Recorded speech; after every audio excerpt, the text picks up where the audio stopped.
What's going on? It is Monday, November 23rd, 2020. I'm Brandon Toy, host of the Ranty with Brandon show. This is show number 32. Hard to believe we're already in the 30s. Hope everybody's doing good out there. It's Thanksgiving week in the United States, so we're inundated with, different ads and commercials. It's about time to go out and buy a whole bunch of crap, eat some turkey. But we are going to have shows this week, at least Monday through Wednesday. Thursday, probably not, because I've got plans to spend it with my family and whatnot. And then Friday, hopefully, I'm hoping I can get away and have a show on Friday, but we'll see what happens. Anyway, so that's the schedule for the week. Let's say hello to who is out there in the chat. I see another Ranty. There's two Ranties in the house. What's up, Ranty? Colin Dresser, Ian Adams, Arwen's Jumper, Flat for Life, Anthony Burrows, Skeptical Inquisitor, Joe Mama, Barry Davis, Alexander Lightwater, Page 42, and Hector Ram, and YouTube was first, technically. So he takes the prize for today. We've got some people waiting in the Discord, but first let me do my shilling here. If you would like to support the show, my preferred way is via the Streamlabs, which does seem to be working quite smoothly now. So it automatically comes up on the screen, and I've made it nice and large so everybody can see it. So go ahead and check that out. I haven't plugged this for a while, but since Ranty's in the house, that kind of reminds me. Ranty's Pantry. Ranty's Pantry. Yes, there's some cool stuff out there, t-shirts and other stuff. We looked at it in detail one day when Ranty was on. There's the link. Check that out. It's pretty cool. And if you donate via Streamlabs, at least $10, you'll get one entry into a raffle I'm going to do, which is coming up pretty soon, actually. Next week, next Monday or Tuesday, do a raffle. For every $10, you'll get one entry. And the winner will get to choose a t-shirt or other item from there. They do not sell panties, unfortunately. I think Ranty really missed out on an excellent marketing opportunity. Ranty's Panties. I actually looked to see if there was like a place like Teespring that sold custom panties and underwear, but evidently it does not exist.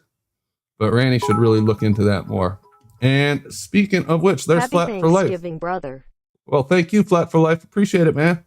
Thanks for supporting the show. $10 Flat for Life. Earns himself another entry into the raffle. Thanks, man. All right, let's go ahead and get started and see what we've got here going on today. I've got lots of stuff for you. I don't know what exactly we'll cover today. I know sometime this week we have the On the Level team coming in. They've got a long presentation, they said. Some good stuff to go through on their journey into determining that, not determining, just what is it called? Confirming that level is flat or level is horizontal. So that should be interesting. I don't know what day that's going to happen. Today we've got stories that I rounded up about WikiLeaks voting machines. Pretty interesting stuff. Give you some more confidence in the electoral system. The Flats at 43-mile observation. I've got to bring that up. That'll be cool. Augmented reality contacts. I don't know how much of this we'll get to, but we'll see. The Minoan calendar. We've got a presentation when SE joins us. He's got a video out on the Minoan calendar, and that should be pretty interesting. He's excited as hell about that. Flat Earth Fokker was arrested. He's going through all kinds of legal troubles, trying to get him on the show to explain to us what's going on. We'll see what we can do that. Oh, hey, one more thing. In the chat, I messed around with my microphone position and settings, and I think it's good, but if it's not, let me know. Because I don't want you guys to have to listen to shit audio. We've got some more baller stuff to make fun of. Astro Bob, how to prove the Earth is a ball. That should be a laugh. An Islamic paper on stationary Earth that I came across. Cosmology of the Quran. Physics world, fighting flat Earth theory. Ooh. Something on the color revolution. I've just got a whole bunch of crap. So that's some stuff to look forward to. We'll see what we get to today. Let's go ahead and check in on Discord and see what's going on.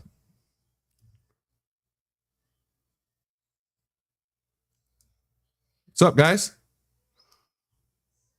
Hello. Hey, Travis. All right. There's the horn. Jimbo, what's up, man? Your microphone looks like it's lit, but I don't hear you. Hello. Oh, there he is. What's up, Jimbo? Got Rob Keane working in the shop, no doubt. Got the real Bob Dole. What's up, Bob? Hello. How you doing tonight, man? Oh, I think I'm doing all right. Okay, good. Yeah. So what's up, guys? Anything burning? I know we got Travis in the house. You guys couldn't hear it, but I got a whole bunch of stuff that we can choose from to talk about. But I don't think we really finished the presentation on Thursday because I allowed Rumpus to come in and mess around for a while.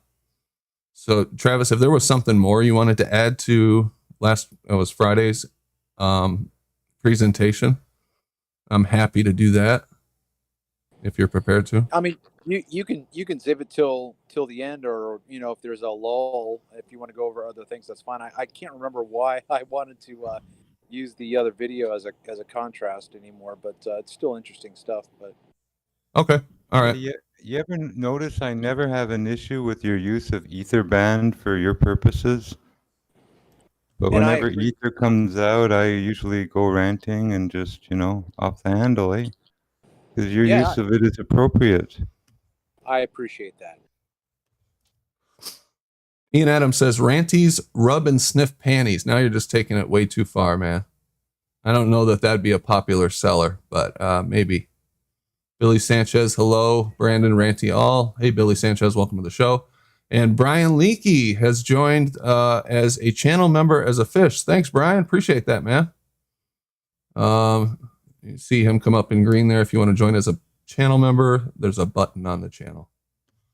Okay, well, why don't I pick something here? I will pick something for us to go over. You guys want to make fun of ballers? You want to look at an observation? You want to talk about some NASA silliness? What sounds good? Or should I just pick? Yeah, you choose. All right. Let me see here. Let's take a look at, I'll have to bring the Flatsa stuff up.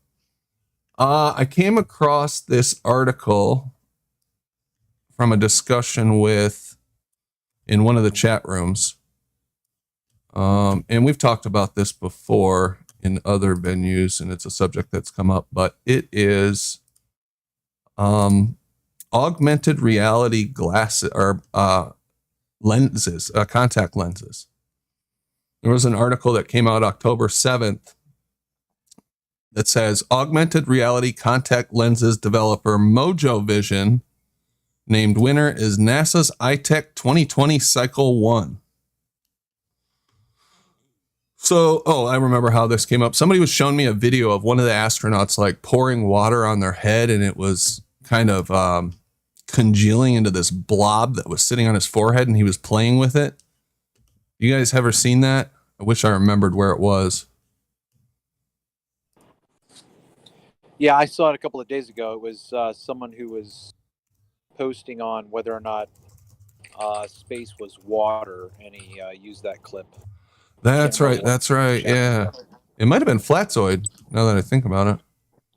Okay. But here it is. Here's the picture. If you can see that, I should be sharing my whole screen. So this guy like puts water on his head and it congeals into this big blob and he plays around with it. So I don't know, the possibility of it being augmented reality where they're wearing some kind of contact lenses or so they can see it and interact with it better kind of makes sense to me.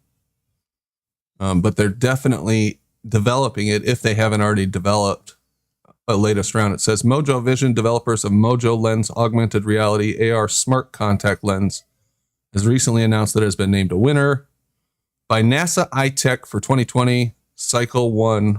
Mojo presented its technology to NASA Center Chief Scientist, blah, blah, blah, and was chosen. So they're saying how thrilled they are. It's developing these AR smart contact lenses with a form factor that fits inside the Artemis Zimu spacesuit helmet. which I'm assuming is the new helmet that they're using for this supposed trip to the moon. Back to the moon. The fashionable Orangeman space uniform. Oh, are they orange? Let me check this out. Artemis NASA suits. Artemis NASA suits. Oh, yeah. Wow. Okay. I see a little picture of them. Yeah, they're orange, all right. Holy crap. That's pretty bold there. Donald Trump face orange. Yeah.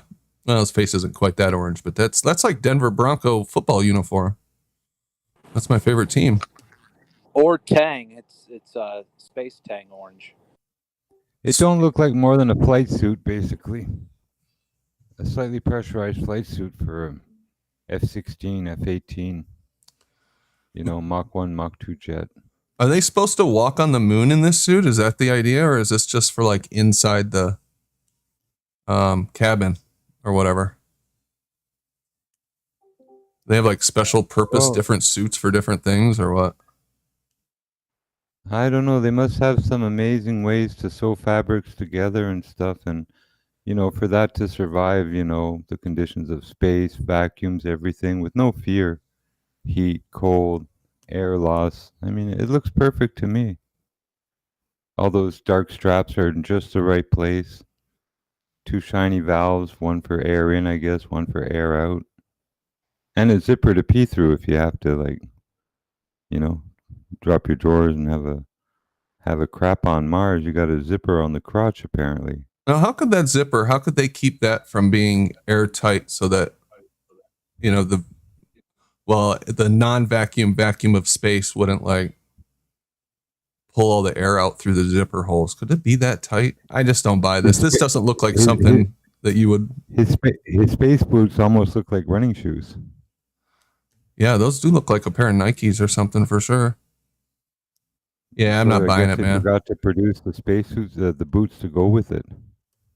Yeah, there you go. You guys can, you know, knock me for incredulity, but I'm incredulous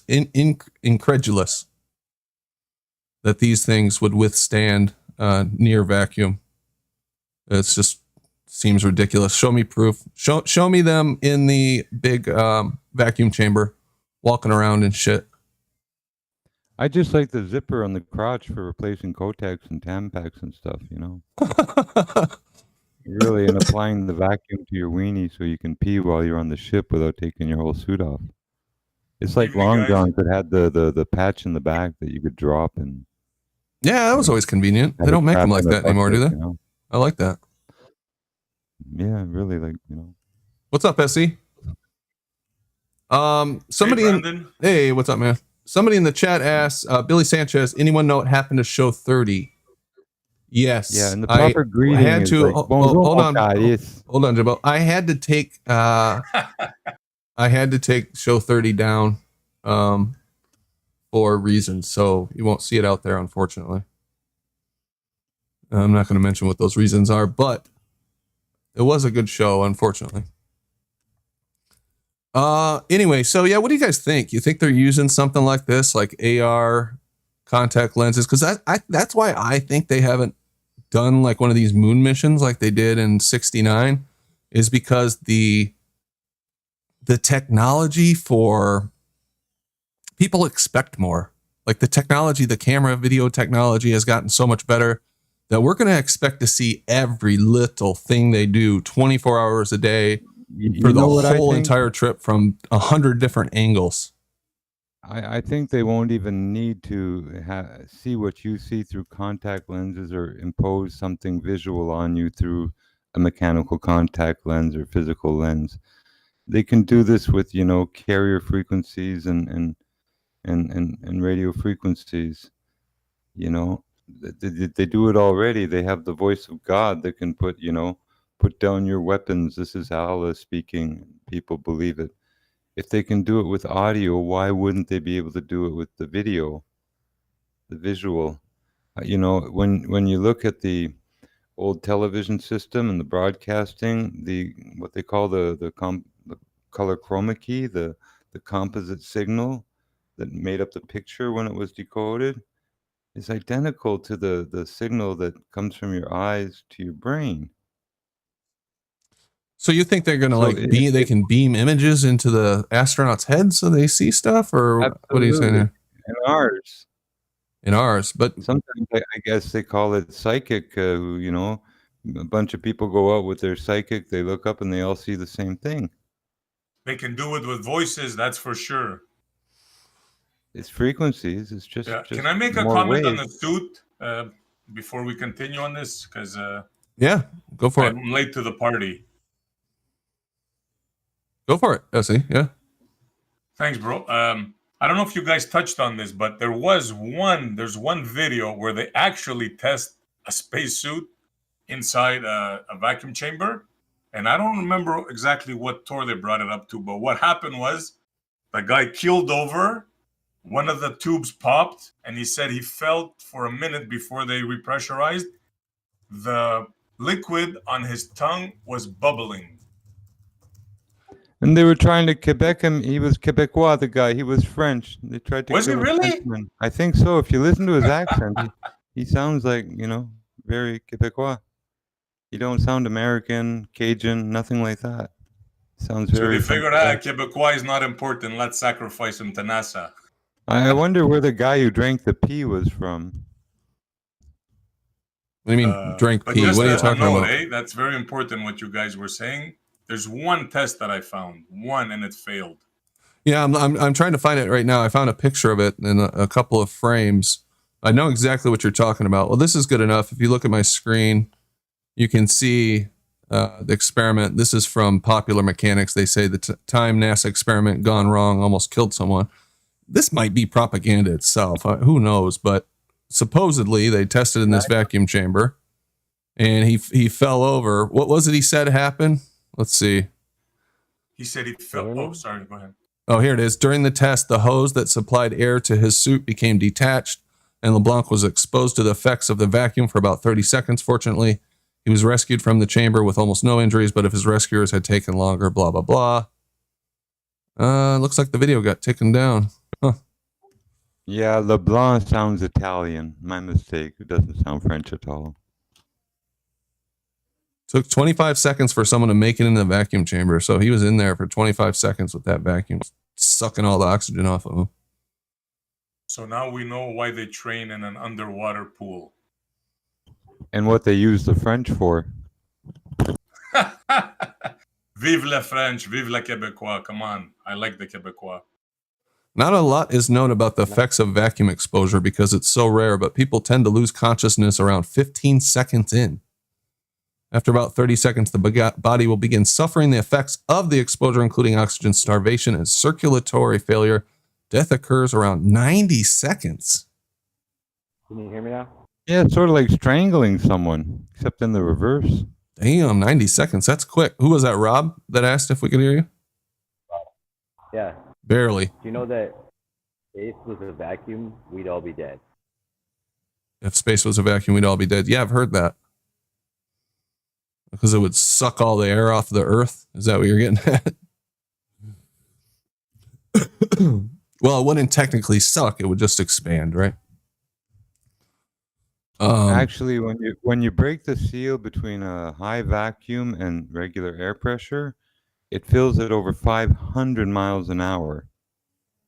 It's like an explosion. So it's fast. It can't exist. It doesn't want to be permanent in any way or shape or form. And again, we have to create these things. There was an accident on the seafloor in a high pressure chamber. Have you guys ever heard about this? Let me see if I can find it. Here it is, Byford Dolphin. Yeah. So there's this horrible thing that happened in this. I think it was a diving bell. Hopefully this is it. Yeah, okay. If you guys can see my screen, it was this like little underground chamber. Kind of similar to the ISS, sort of underwater. I wish they had a picture of it. But anyway, here, I'll read the accident because it's pretty crazy what happened. On Saturday, 5 November 1983 at 4 a.m. while drilling in the Frigg gas field in the Norwegian sector of the North Sea, 4 divers were in a diving chamber system on the rig's deck that was connected by a trunk to a diving bell. The divers were their names. They were assisted by 2 dive tenders. Elvis Hellevik was about to close the door between the chamber system and the trunk when the chamber explosively decompressed from a pressure of 9 atmospheres to 1 atmosphere. One of the tenders, 32-year-old William Cramond, and all 4 of the divers were killed instantly. The other tender was severely injured. So it basically just sucked these guys through like this tiny hole and dismembered them, and from what I understand, like threw their guts and their body parts out all over the place. So yeah, there's some happiness for Monday. But I mean, you can see how much these pressure differentials, how explosive they can be. And I don't know what that compares, 9 atmospheres to 1 atmosphere versus like 1 atmosphere to the near vacuum of supposed space. It's 14 pounds times 9. It's like 140 pounds, 130 pounds of pressure. Yeah, but what does that compare What's to? that in torque? I don't think it says. That's per square inch, right? But no, that's less than that. Hey, I want to apologize for Thursday, man. I don't know if y'all heard me at the very end because I couldn't hear y'all, and I thought I was next coming up, and I don't even know if I interrupted, but I wanted to apologize for getting all emotional. I want to apologize for Allie and for my comment, blurt outs and stupid shit. Well, yeah, apology accepted, Brian. All's forgiven, man. The Mythbusters did one where they put a pig in a diving suit with those brass helmets and stuff and made it fail artificially. And the pig was stuffed into the helmet. Oh, that's disgusting. It was sucked into the helmet, basically, and squeezed in there. Yeah, it is pretty disgusting. But those guys who got sucked through that hole were like pureed or just turned into like liquids and goo. Listen to this. The blood of the 3 divers left intact inside the chamber were likely boiled instantly, stopping their circulation. The 4th diver was dismembered and mutilated by the blast, forcing him out through the partially blocked doorway, and would have died instantly. Where was this at, Brandon? It was in this diving bell in the Norwegian sector of the North Sea, evidently. You said it went from 9 atmospheres to 1 atmosphere? Wouldn't it be the other way around? Wait, let me see. Let me read. Maybe I read it backwards. High pressure before you go into the water. From 9 to 1 atmosphere, Brian. Yeah, it went from. Okay, I see what you're saying. Right. So the lower they went, in other words, they kept pressurizing more and more the deeper they got, and then when it broke, it instantly brought them back to 1 atmosphere with all that weight of the water and everything. Okay, I see what you're saying. Yeah, it was like an accident. Like the guy he missed a step. Here, I'll read this. The normal procedure would have been close the diving bell door, which would have been open to the trunk, slightly increase the pressure in the diving bell to seal the bell door tightly, close the chamber. This is the procedure, right? They had to go through these steps to go from one, atmosphere to the other or whatever. The first 2 steps had been completed, and then this guy opened the clamp that was keeping the trunk sealed before the diver 4 could close the door to the chamber. That resulted in the explosive decompression. Man, it was timed out perfectly. Disaster. That is so horrible. And man, Jimbo, would you consider? Because you can't consider pressure a force, okay? Because until you can't really consider temperature a force. When you think about it, you should, but you have to have a disequilibrium, and then the disequilibrium would be a force. That to me compares with like what the Globebusters were discussing this weekend was gravity. To me, it's just it's entropy. It's just the same. Basically, it's disequilibrium. You don't get a force you take something out of equilibrium. Yeah, but Brian, your mic's a Grab little appearance low. and all that. Brian, your mic's a little All right. low. I don't know if you can do anything about it, but go these ahead, Jimbo. pressure differences, they cause Hopefully objects to move and hit other things if they're not anchored down. And even if they are anchored down, like if you get hit by the blast of a stick or two of dynamite and you're close enough to it, you look okay, but inside you turn to liquid. It turns all your organs into fluids. It turns into jello inside. The shock. Your skin stays okay from a blast. The overpressure. Oh yeah, but yeah, that's what I'm saying. It's the disequilibrium that causes the force, Yeah, and that's pretty much denotated in the math. But with gravity, they denote that as a acceleration or a force, but you're not going to get it without taking something out of equilibrium. You know, same. And I understand that buoyancy and density doesn't totally explain it if you start in disequilibrium. but you but know the it vacuum would chamber to is me. so much air, and the vacuum itself don't care about gravity when it implodes or explodes, nor pressurized, nor vacuum vessels. They What don't care vacuum? about Yeah, well, gravity. that's my point. That's my point exactly. Is that you're talking about a vacuum vessel and this and that, and you're automatically starting with disequilibrium. Same thing with gravity. You could look at accelerometers as a proof of a downward force or something like that. You know, but to me, you're starting in a disequilibrium.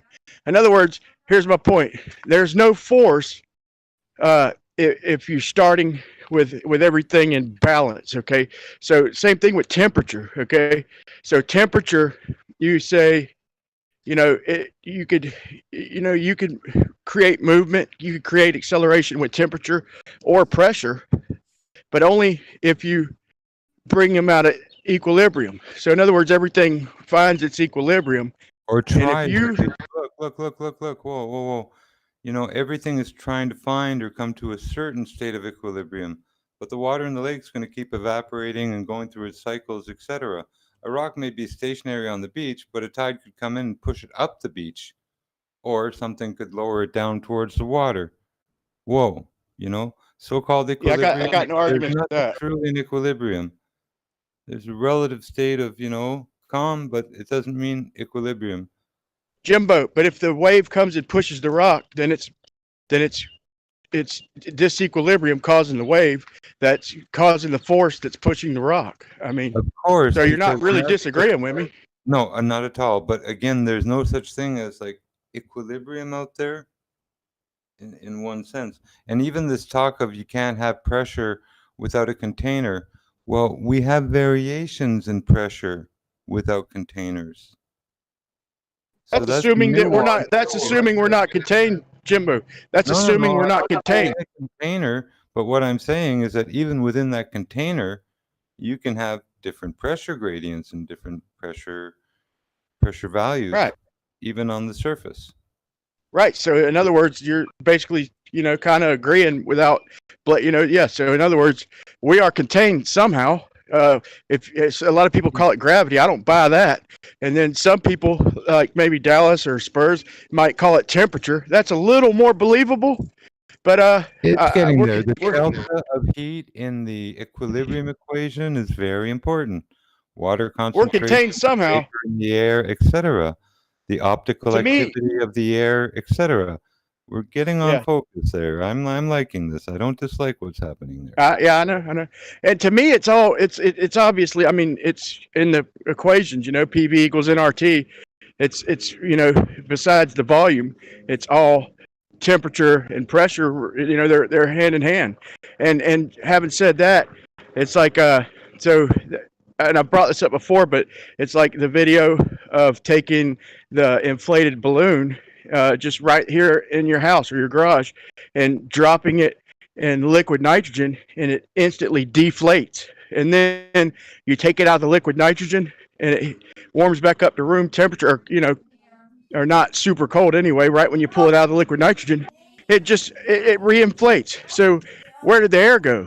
Okay, the air is still in there. Okay, obviously, because when you cooled it down, it deflated completely. It shrivels up it looks like a shriveled up raisin, and there's not a drop of air in it. And then and that's got to raise some eyebrows. So if it's getting so cold up there up higher, then that doesn't mean the air is not up there. It's just so damn cold. It's just shriveled up, like when you put the balloon in nitrogen. So the gradient is no more than a temperature gradient.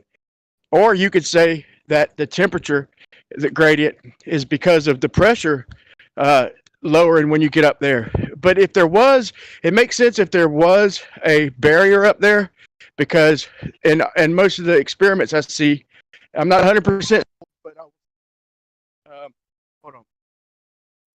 Sorry about that. But when you're raising up in the high altitude balloons, and you see the pressure dropping, you see the temperature dropping, right? And then when they hit a certain height, it starts going up. Am I the only one that can't So hear him? if the air produced down here at ground level, I can hear him, but it's not that loud. we all know that you expand air, it gets colder, right? And then all of a sudden it starts getting warmer again before the balloon bursts. That would kind of lend credence to indicating that it's reaching a type of barrier, and getting some of its pressure back, maybe hitting that barrier up there. And I'm not making a positive claim. I'm trying to raise some eyebrows, because see what I'm saying? You know what I'm saying? It starts getting warmer, it gets colder. But to me, it could be the instruments they're using are maybe failing at when they hit a certain degree of when they hit such and such minus degrees, because if you watch the Go Fast rocket, it keeps going down in temperature. It's steadily going down. Although it is a lot faster, it's steadily dropping in temperature until it gets like in the hundreds, negative hundreds. But to me, man, I'm not a big fan of there's no such thing as negative or absolute zero. Yeah, I don't think maybe absolute zero. I just think everything zero should be whatever is around you. The pressure that's around you is zero. Anything below that should be negative, and anything above it should be positive. Same thing, you have storm systems coming with with positive pressure, and same thing with temperature. Whatever room temperature is at the moment, that's zero, and you should have positive, negative temperature. Hey, Brian, whatever you did to your microphone. All forces are based on. Yeah, this is painful to listen to you. Brian. We're only half hearing you. Brian, your microphone went silent again for some reason. Or it dropped down pretty substantially. It sounded good there for a while. All right. Anyway, there was a lot to unpack there. He went on mute, so we'll have to come back to that. Yeah. So Brandon? Yeah. Can I make a point before we go away? Because you had a good those two things that you brought up there. Very important. Yeah, go for it. Yeah. So first of all, very tragic what happened. My sympathies goes out to the families of what happened. It's horrible. I can't imagine. But now, if we take that example, right, and then we go up to the ISS, and we know they tell us themselves there was a hole in it, and we see what they said, which is comical. They put their finger there, then they put a tape, and then somehow they fixed it with some resin or whatever, how they sealed it. Do you see the the thing here, Brandon? What you just showed, what I said about the guy in the chamber there, the astronaut suit, to what they tell us. Oh, exactly. That was my point. It's so dangerous. Now, I don't know what the difference is in magnitude between, going from one atmosphere versus, whatever it is, in space near vacuum, like how powerful that difference is compared to this 9 atmosphere versus 1 atmosphere. Cause I know it's not, 1-for-1 relationship, right? It's exponential, I believe. But that'd be something to look into, or if anybody knows how that works, that scale works, that'd be good. I'm just saying this is definitely dangerous. And it just doesn't seem like they're that concerned about it. Like when they asked, what's his face? What do you do if the ISS has a leak? Well, we go, you know, I'm sure there's something. Like, I would think these guys on this diving bell knew exactly what to do. Well, obviously they didn't because this guy made a mistake, but I bet you they had it all planned out for whatever could have possibly happened. Exactly, bro. I couldn't have said it better myself. As a matter of fact, I'm tempted, but I can't because I'm saving it for Master Khalid. I challenged him to come on the show. I'm going to wait 1 month. And if he doesn't come on because he's a coward, I'm calling him out live, which I did many times. But anyways, I second that. he keeps shooting his mouth off over at Jose's. And I'm going to prove what you said about the cupola. I'm going to prove it, bro. In 1 month from now. If he comes on before that, I'll show it before that. Yeah, what's up, Master Kalik? I mean, the door's open, man. You're welcome on anytime. I don't know why you feel like you need to be in your home stadium over there. We don't bite, man. Come defend your religion. Come defend your religion. We'll see if he shows it. He's told me multiple times he won't come over here. He thinks it's neutral over at Jose's, which I'll give Jose credit for being a good moderator in that sense to an extent. If you come here, Khalif, me and Montreal and Brandon and everybody else will make sure it's just as fair as Jose's. And I think these two channels are very comparable. The only difference would be, no, I don't even think there's hardly any difference.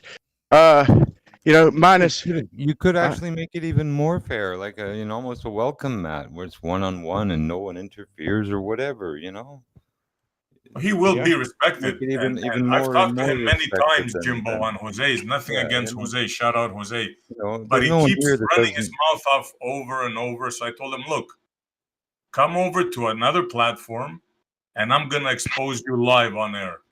Yeah, won't almost do it. anyone here is able to shut up and let other people talk and let two people have a discussion. I mean, Oh, yeah, he will be respected. That's for sure. Yeah, he needs to be in that. We need to exercise that, man. Like we need to exercise that, and we need to lead by example and follow examples. And it's give and take. So if they want to come with ad homs, we throw them back. But if they come peacefully, discussion, then we just give. We give what we get. Yeah, well, he knows where to find us, so we'll see if he comes on over. Yeah. So anybody could say this is not hey, look, if anybody can join this platform, okay, anybody can join it. And if you want to declare that it's unfair, then join and prove that it's unfair and let your actions speak. Don't just say it's unfair, join and demonstrate that it's unfair. Because I think we pointed that out to Jose and he is, and he reacted from that. He's been fair. He lets us say more. He's a little more tolerant. I think we should do the same. Just to, he lets us get our voice out. I'll give him that.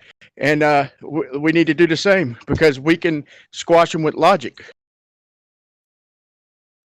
All right, let's move on to this Flatsa video. I can't remember who it was that tipped me off to this, unfortunately.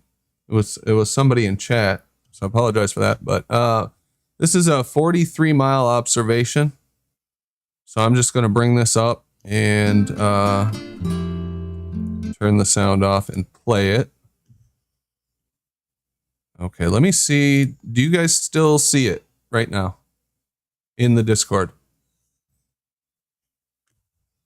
Anybody? I see the screen there, I the see it. 43-mile observation to the Isle of May or whatever. Yeah, okay. You see the YouTube screen. Cool.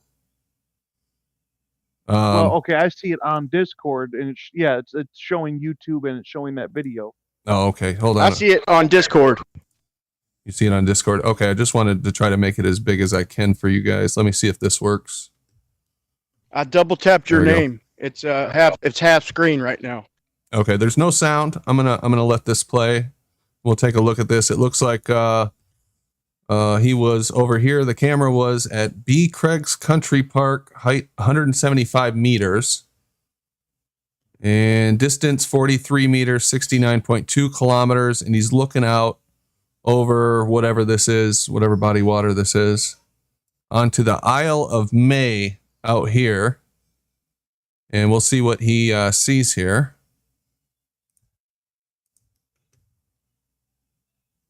And there's a little music. I'll play it.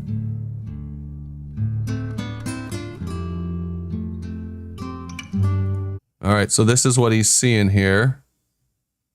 And I'm not sure which one of these is the Isle of May, but we'll take a look at it.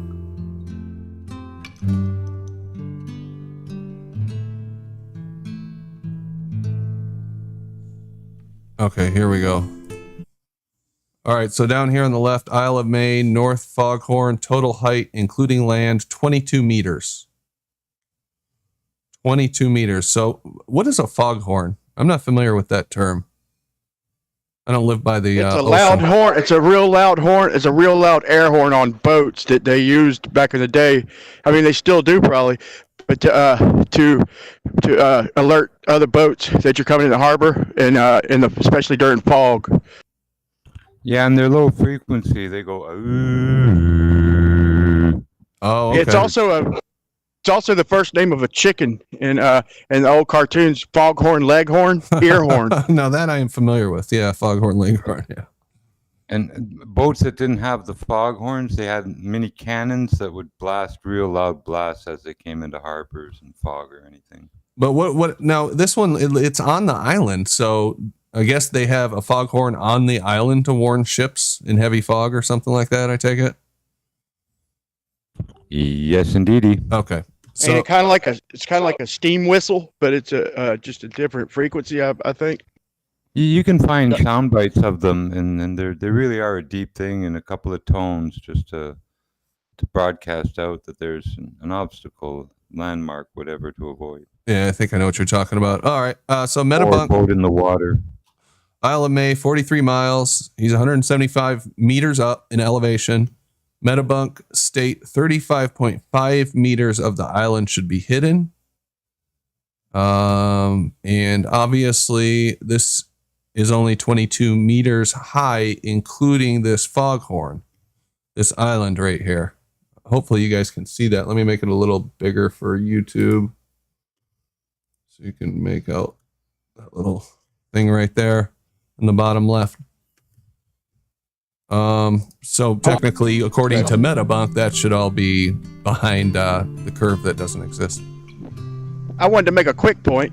Okay, they say that there's always refraction. Okay, and around Florida, especially during the summer, when I do observations, I can see a lot of lower than raisin, but I see a lot of curvature, apparent curvature or water blockage. Okay, mainly in the summer, and they say there's always refraction. Okay, so if there's always refraction, and I'm seeing a lot of water blockage, and for a day-to-day basis. Then when it calms down and it's not blazing hot, then I see clear and I see further, and that's not as often, right?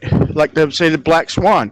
It's just the name of it is not as often. But so wouldn't you say if there's always refraction that the majority of the days that I see that it's blocking water, okay, then okay, that matches up, that majority refraction. So the water blocking my view out at a distance, and then every now and then you get an inversion or what, every now and then it just matches up perfect to where the refraction would be what's blocking the objects in the distance, is what I'm saying. If that's what they're claiming, and I could probably verify that, is getting obstruction normally. But if there's always refraction, then that's what we're getting because of refraction.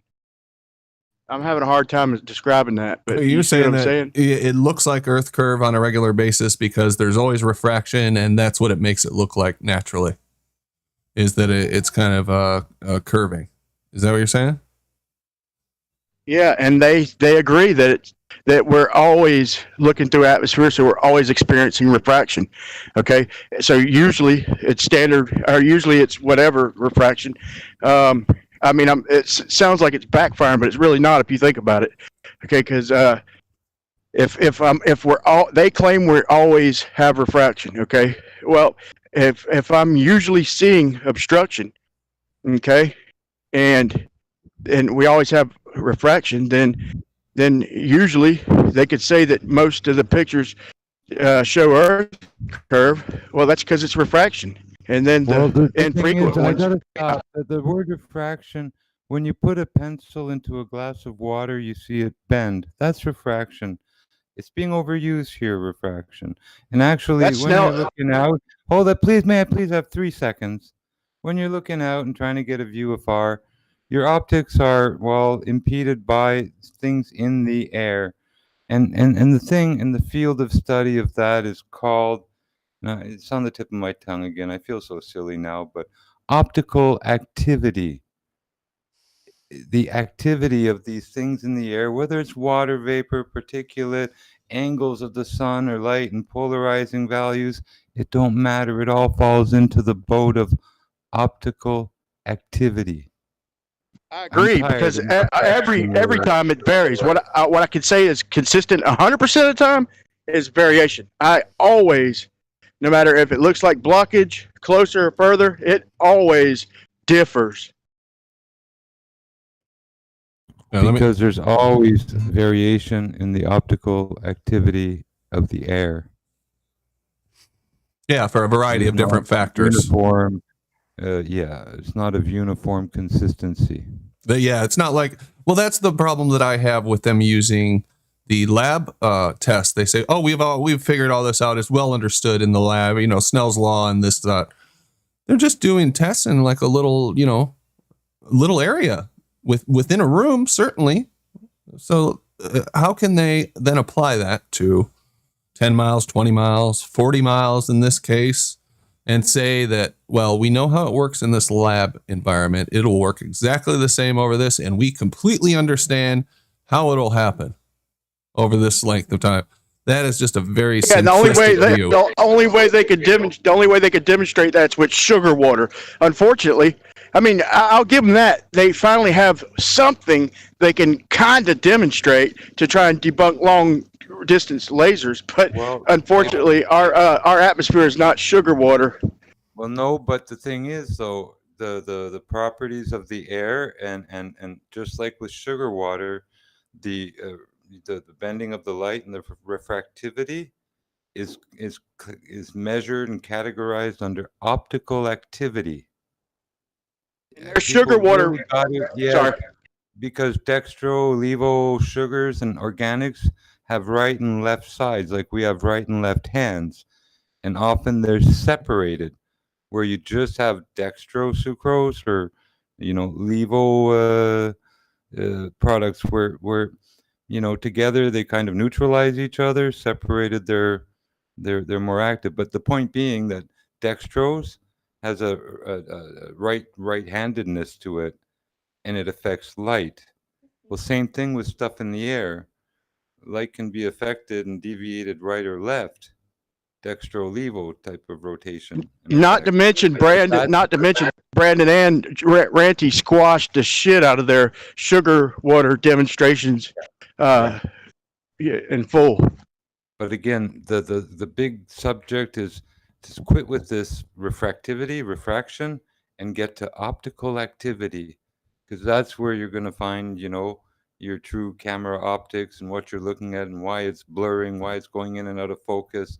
And it'll go back to, in part, vapor pressure of the air, the temperatures, the polarization of light, a lot of other things that have yet to be looked at, even touched.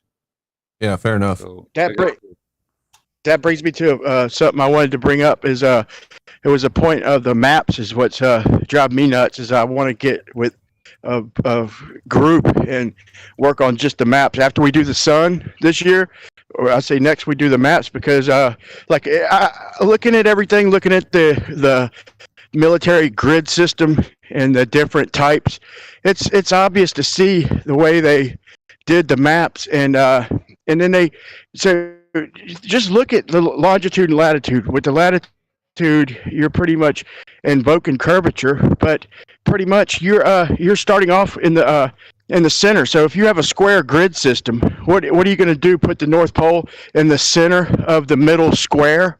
There, it would be so unnecessarily complicated if they could even do it like that. And then you look at the latitudes, like they go like 29 degrees by 31 minutes by 8 seconds. So they are automatically using an arc, okay? And people don't understand that. When they try and say GPS or our maps and all that, it's insane. Look, you are invoking by using the sun and all that circling around. That's one thing, okay, as a marker. But when you start using arc minutes and arc seconds, then of course you're going to get distortion trying to link Cartesian coordinates with latitude. Okay, so anybody who don't understand that, when you use latitude, you are using arc. You're using the degrees, which is fair. Then you're using arc minutes and arc seconds. Arc. So to make it clear, when you try to put that on a flat map, you're trying to put arc on a flat map. It doesn't work, but they do have accurate grid systems that the military does use. And oh man, I don't know where to start. Brian's logic, I'd like to have him backing me up right now, but it doesn't prove a thing. Yeah. It's tough to prove anything with these long distance shots with all the different variables and stuff going on. Let's play the rest of this video, see if there's anything else in here. But I mean, clearly we are seeing something on this island 43 miles away. And if that is truly only 22 meters high, none of it should be seen according to the geometric model, which is fantasy. That's a long ass way. Just when he zooms back like that, you just kind of get a feel for how far he's looking. It's like a nice day. All right, so he is 175 meters tall. What's he got here? The house at the end of the video. Oh, I see. So he's proven the direction he's looking here. I take it.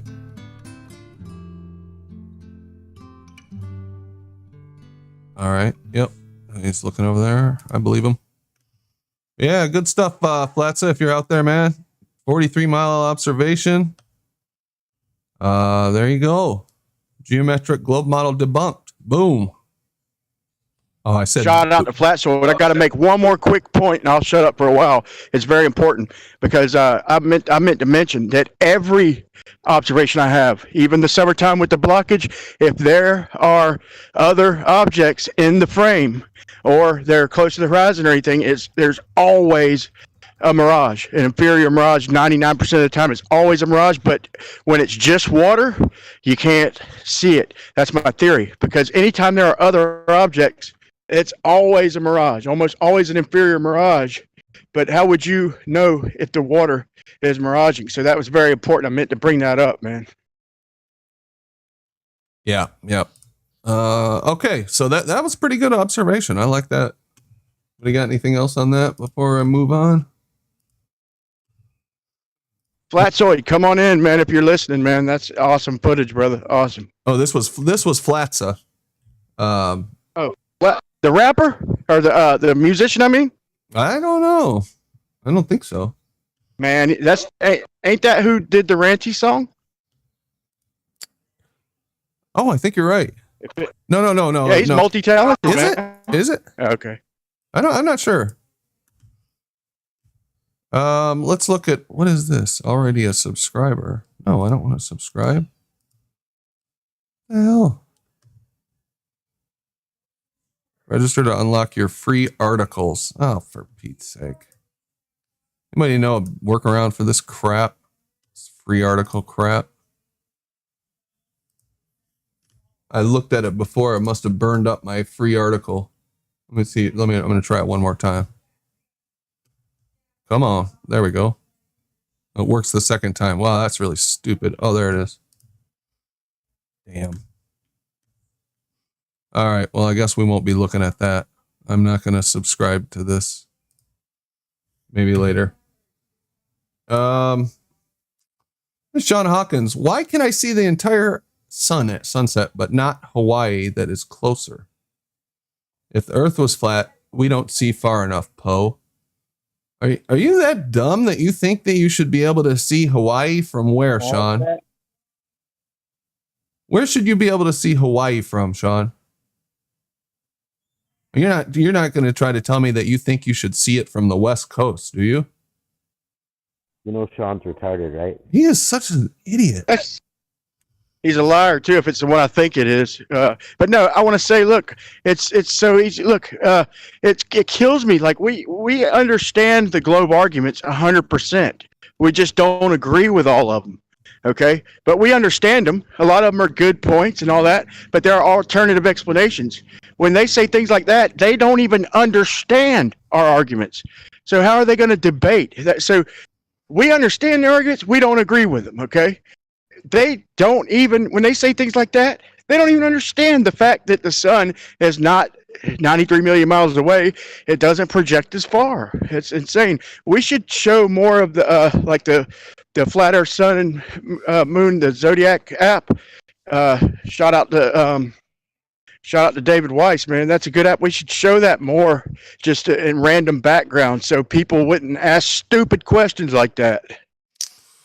Yeah, I mean, come on, man. He thinks he's going to see Hawaii that far? You're not going to see anything that far. That 43 miles, you could barely see that 43 miles. I mean, look at how foggy it is. Right.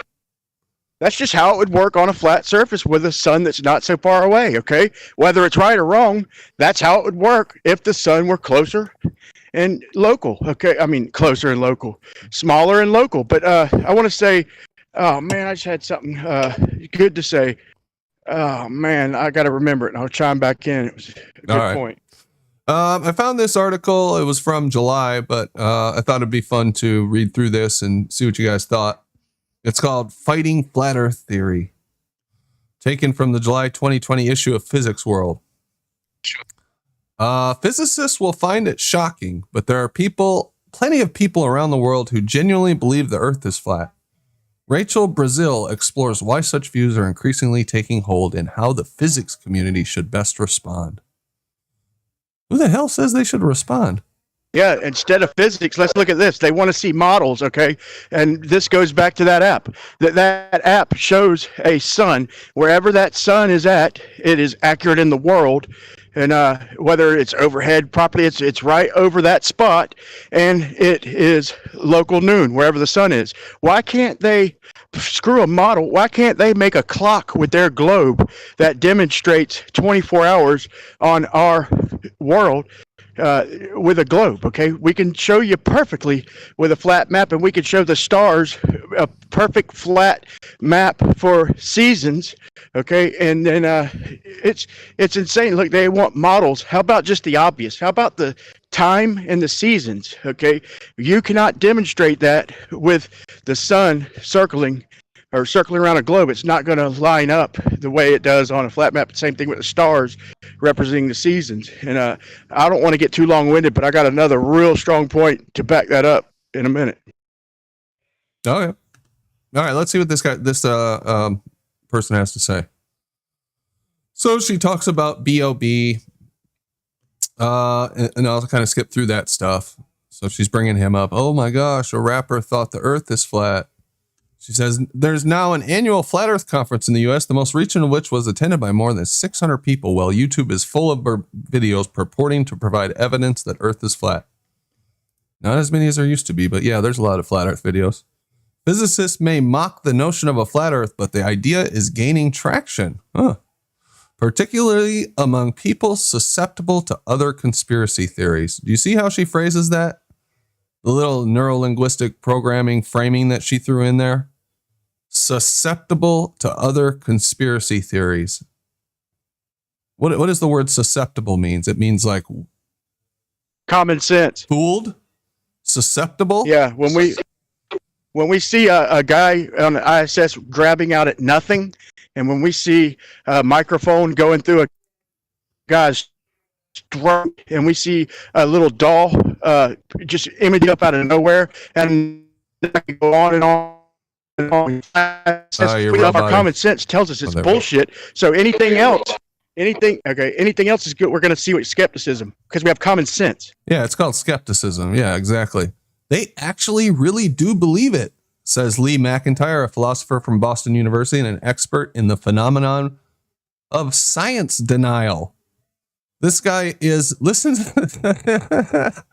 Lee McIntyre, a philosopher from Boston University and an expert in the phenomenon of science denial. What the hell kind of expertise is that? Is that a new field? He's I don't know, a science denial expert whose books include Respecting Truth, Willful Ignorance in the Internet Age. Wow, that's such an arrogant title. Respecting Most of us flat Truth. earthers don't deny the equations and that they his work. autobiography. What's that, Bob? That's his autobiography. Yeah, no shit. Respecting truth. This guy I know the truth. Why aren't these other people respecting the truth? Why won't they listen to me? We understand real science and the scientific method, and the definition of pseudoscience is science outside of the scientific method, and that's what we question. So 90% of the science on TV nowadays is pseudoscience. It's astronomy and all this stuff. Okay, that's not science. Okay, and even people right the hand would agree with that. It's not science. Like chemistry, things we can pretty much prove. We don't disagree with the math of Coulomb's law, the inverse. It's just like it's identical to gravity. I just did a video on my channel showing how the mathematicians all agree. It's just a different constant, and they take away the negative. It's the same shit. We don't disagree with the math and how it works, making lenses, but chemistry, you want to talk real sciences. You're talking medical sciences, chemistry, things that we can observe, demonstrate and repeat. Okay, things that we cannot observe, demonstrate and repeat is not science. It's philosophy at best. Yeah, well said. And this is coming from a philosopher of all people, so keep that in mind. McIntyre knows firsthand how sincerely flat earthers hold their views. He attended the 2018 Flat Earth International Conference in Denver, Colorado. Oh, wow. He's an expert in flat earth now because he went to the conference. Oh, okay. Maybe he does know what he's talking about. Ashley Landrum, a psychologist from Texas Tech University who was also at the Denver meeting, agrees that flat earthers are genuine and not goofing around. Well, that's true. If they were trolling, they are very good actors. Now, there are some trolls and pose out there, mind you, and they're pretty obvious if you're actually a flat earther or have been around for long enough who the pose and the trolls are. But as a philosopher, he surely went to that conference with an open mind, right? Well, I don't know, since he wrote a book called, this was in 2015, he wrote this book, Respecting Truth. So I'm pretty sure he had a vantage point that he went to the conference with. If they were trolling, they are very good actors. We talked to more than 90 members of the flat earth community, and they're all very sincere in their beliefs. Lectures at the Denver event included talking to your family and friends about flat earth, NASA and other space lies, and 14 plus ways the Bible says flat earth. Yeah, what's wrong with that?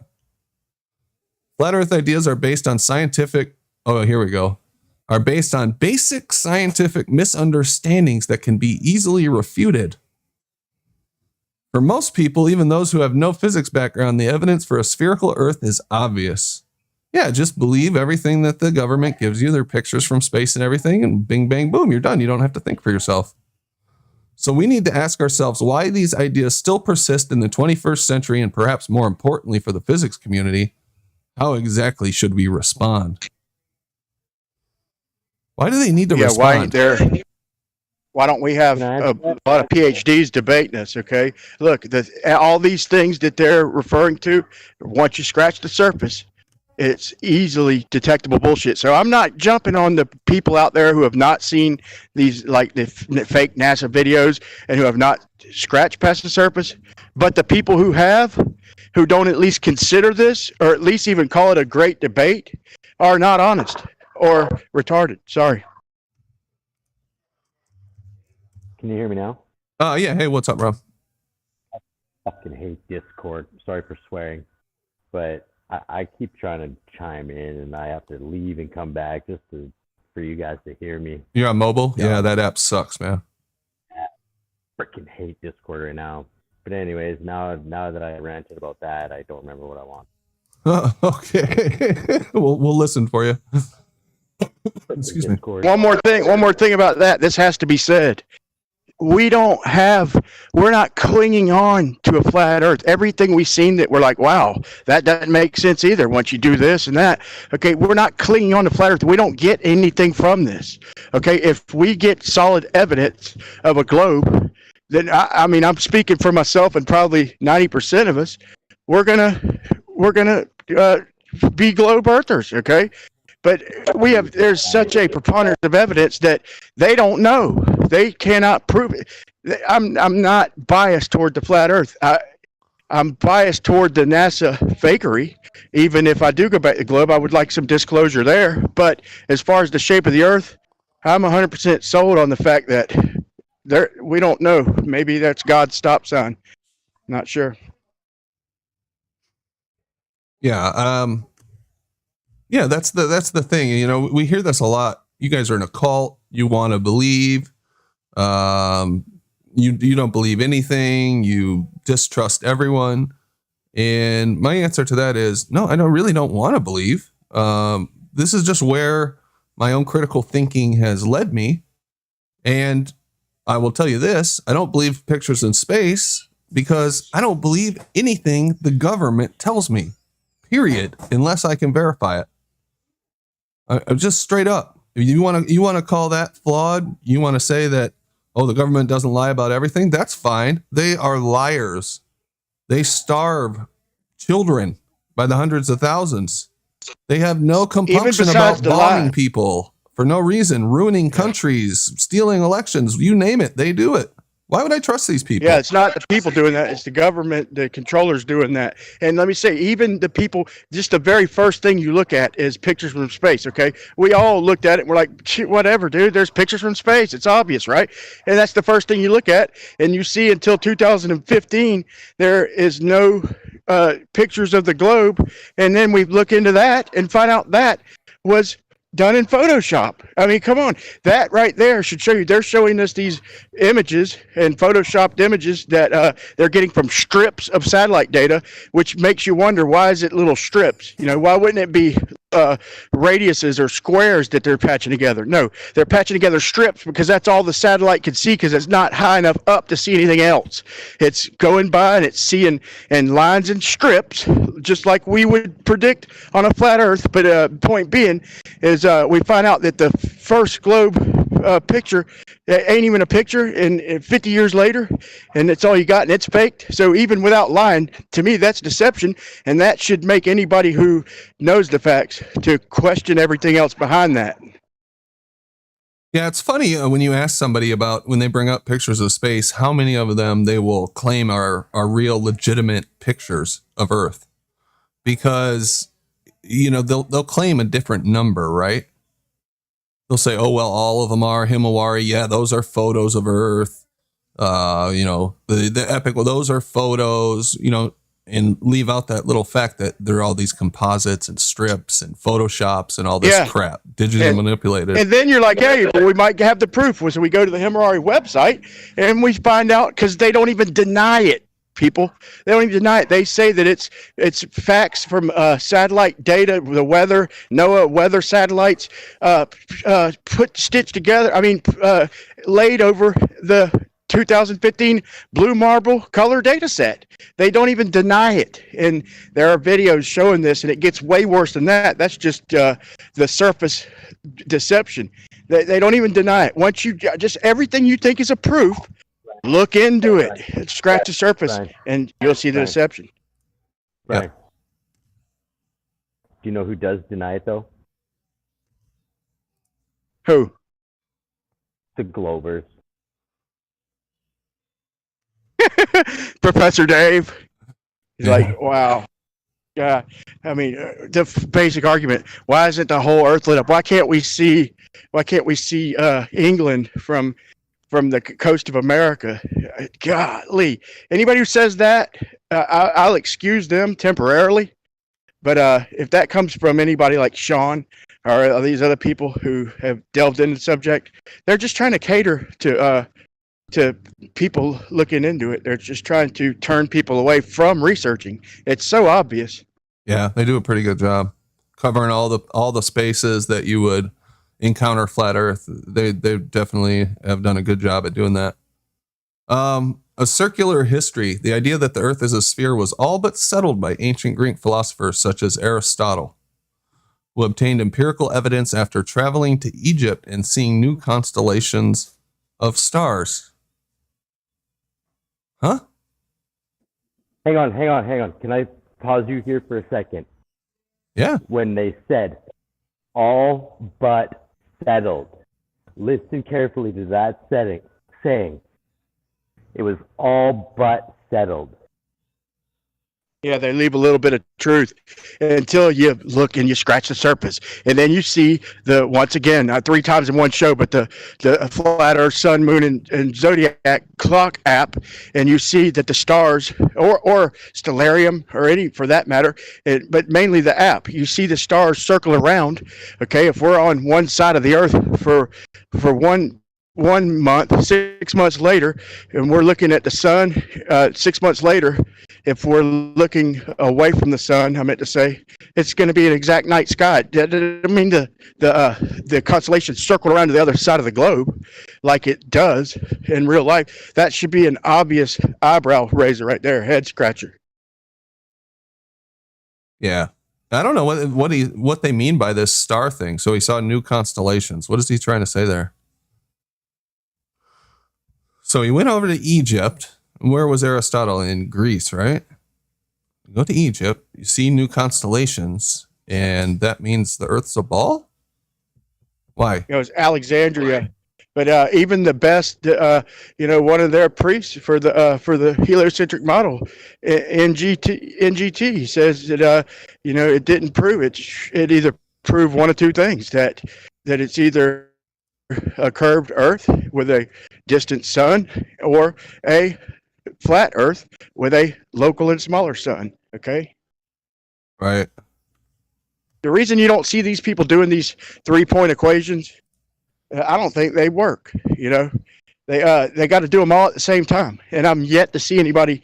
The great surveyors, they tried to put it off, and out of all people to bust them, Rumpus busted them, and they admitted they didn't do all 3 of them at the same time when they did their recreation of the Eratosthenes test. It's very simple. He's just pointing out that as you move along the line of longitude, you get further north or south, you'll see different parts of the sky because the Earth is curved. It's very simple. Well, how do you get that out of that? How do you see different stars and then go, oh, this must be because the Earth is curved? Why? Because how does one follow the other? Because every 69 miles you go north or south, you see an extra degree or less or lose a degree of the sky. And so some fixed star will change its position every 69 miles by 1 degree. Every 69 miles, you'll change it by 1 degree as you move along a line of longitude. And that can only right, Rumpus, do you remember? That can only let me ask Rumpus something. Let him finish. Let him finish. Yes. Let him finish. That can only happen on a spherical surface. Go ahead. No, it cannot only happen on a spherical surface. Go ahead, Brian. No, it can only happen on a spherical surface. Rumpus, you remember the episode on Jose's that I'm referring to, where you pointed out that they didn't do all 3 of the sun at the same time? And one more thing, do you remember that you were honest and about your skepticism and did come to the conclusion that they did it using latitude, using arc minutes and arc seconds? Would you be honest to say that? I'm not quite sure you understood the points I was making. I was trying to work out, they were claiming that the only premises that they used They're claiming they weren't using any premises, but they were using 2 or 3, in fact. One, that the sun is distant, and of course it is. We can prove that, but they didn't say that. They didn't say what their premises were. So, but we can prove that. So, but they should have said that. 2, they claimed that they didn't need to use GPS to know that they were looking on the same line of sight, and indeed other globers got that wrong, because if you've got something that's a very long way away, you can move 500 miles to the left, and the other person another person 500 miles to the right, they would both be looking at the same angle. So they had to use GPS to know that they were both in a line to the sun. So they had to use GPS to do that. So that's something they also, that was something they used in modern technology. I mean, you could do it manually. I mean, they could have done what, you see, because they weren't using a line of long. They weren't doing what They didn't do it manually, brother. Let me finish. Aristophanes cleverly went along a line of longitude. So he went north to south. And by doing that, you don't need to use GPS, because you can There's no difference, bro. Sorry? There's no, dude. I thought you'd be honest, because you said in that I am being honest, you twat. In that stream, you said that that doesn't prove a globe. You didn't say it disproved a globe, but you said in that live stream, they use latitude. If they used the GPS, that it doesn't prove a globe. You said that flat out. So that's because that's because they use GPS. So if you're going to dismiss GPS as something that you can use, that because they use that, or they didn't get to my third point, they use that to determine the distance between themselves. So they use GPS to determine the distance between the 2 observers, and they use GPS to make sure they were in a line with the sun. So for the observation they took, you need to know you're in a line. So you need the 2 observers and the sun all to be in a line. Now, Aristophanes guaranteed that because he went along a line of longitude, so he didn't need GPS. But they didn't go along a line of longitude. They were going at an angle to the, across the lines of latitude and longitude, an arbitrary angle. But you do admit that you said that doesn't prove a globe, right? If you use a GPS and arc, you would admit that then, right? I think I said that on the grounds that they had to decide whether the sun was distant or not. So if you accept that the sun is distant, then yes, and you accept that the distances between the 2 observers were what the GPS said, and you accept that the GPS was saying they were in a line, then it does. But they had to assume that GPS was correct. If you're not prepared to accept that GPS is valid, then they didn't prove it. So, and you said they would have to do the 3 at the same time. You said they would have to do all 3 at the same time, and they didn't. So it doesn't prove a globe. That's your words, Ruppus. If they were going to do a 3-person observation, because when you do the Aristophanes experiment with 3 people or 3 observations, you can show that because there's another alternative with the Aristophanes experiment, you could get the same results with a close sun of about 3,000 miles, depending on where you are, you take the observation. But just to say for the moment, if you're around where Aristophanes was, and you took the observation, you assumed the sun was not distant, then you could end up with the same effect of the shadow changing an angle as a result of a close sun of about 3,000 miles away. But if you take 3 observations, you can show that cannot be the case, because you get the sun in 3 different positions. For each 2 observers, the lines don't cross. I can show you a diagram where I demonstrate this. But Aristophanes only had 2. I agree with that. I agree with that, Ruppus. That only leaves 2 options. That leaves either a curved Earth or either a focal point or a concave lens. The sun being a marker from a reflection from a concave lens, a focal point, or a curved Earth. Well, but you are at least being honest. At least you're being honest and saying that they're not. No, you're not, because yes, I am you're deflecting to the best of your ability. Always honest. So I mean, it has been known for me once to make a mistake, but so I'm not even. I won't even use the mistake argument, because I don't tend to make mistakes. So what I say will be correct and honest. So I can show you a diagram of how with 3 observations in Eratosthenes, you can demonstrate that the sun cannot be close and it is far away. You can also demonstrate the sun is far away by the fact there's no parallax on it. If you go from one side of the Earth to the other, say for instance, if Brian was to make an observation of the angle to the sun and over in the US, and I was to do the same thing over here in Britain, we would have exactly the same angle to the sun at the same time of day. That demonstrates there's no parallax. Then how come they won't do that, Rumpus? Nearly there, just 5 seconds. And therefore, just from that observation that Brian and I could do together simultaneously, we could demonstrate that the sun is far away. Go ahead. They said they could, but they didn't, and you did a great job of pointing that out. And I'm not going to sit here and call you a liar, Rumpus, but there are a lot of people in the audience and on the stream who could pull up you stomping on your own tongue within 10 seconds of each other, trying to say somebody doesn't understand. But I'm not going to call you dishonest. No, it's because that's done by people who don't understand what I'm saying. For instance, there are people who go around saying that I don't believe in entropy applies to the Earth. No, they've misquoted me. I said the second law of thermodynamics. The trouble is people like QE and Nathan Oakley think the entropy law? Let me finish my sentence. They think the second law of thermodynamics and entropy are the same thing because they don't understand it. And I think recently, after I used to go on and on about saying it's not the same thing, and I got QE to sort of investigate this, they've started to now differentiate between the two because they finally learned, I think, that those two are not the same thing. So when I say the second law of thermodynamics, for instance, doesn't apply to the Earth, that's because the Earth's not an isolated system. The second law of thermodynamics is all about what happens to entropy, and that's all dependent on whether there's energy entering the system. And I think we all agree there's a lot of energy entering Earth from the sun, and therefore the second law of thermodynamics does not apply to the Earth because the Earth is not an isolated system. It has great. All right, let me respond. I would like to start by saying that the second law of thermodynamics is more commonly known as the entropy law. But I would like to say also, you said you said we do see the geometric horizon, and then 2 minutes later, not even 30 seconds later, we don't see the geometric horizon. Also, you said the Earth is a closed system, and you said the Earth is a open system. Okay. And I could go on. There's a couple more. You said the Earth. Hold on. Let me finish. I'll let you finish. You said the points. Let me answer the first one. All right, go ahead. Yeah. Go ahead. Right. Yep. So the first one you've just made is about the geometric horizon. Right. The point about the geometric horizon is it doesn't appear. There is a position where let's say you're sort of standing by the beach and you're 6 feet high. The geometric horizon, you can see what the position of what is the geometric horizon, but it doesn't look like a horizon because we define the apparent horizon as where the sky meets the water, for instance. That's where the apparent, and due to refraction, that will never be quite in the same place, particularly if you're low down and looking very horizontally.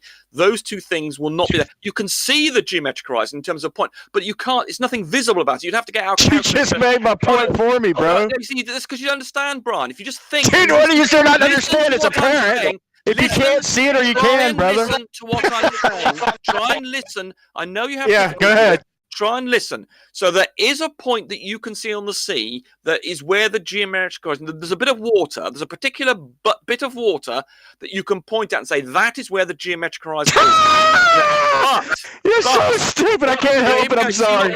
You're not listening. But it doesn't appear as a horizon where the sky meets the water. That's the apparent horizon. Refraction will mean that you can see round the curve a little bit. And so therefore what we see horizon, bro. What we see visibly is the apparent horizon caused by refraction. If there was no air, no atmosphere, the geometric horizon and the apparent horizon would be in the same place.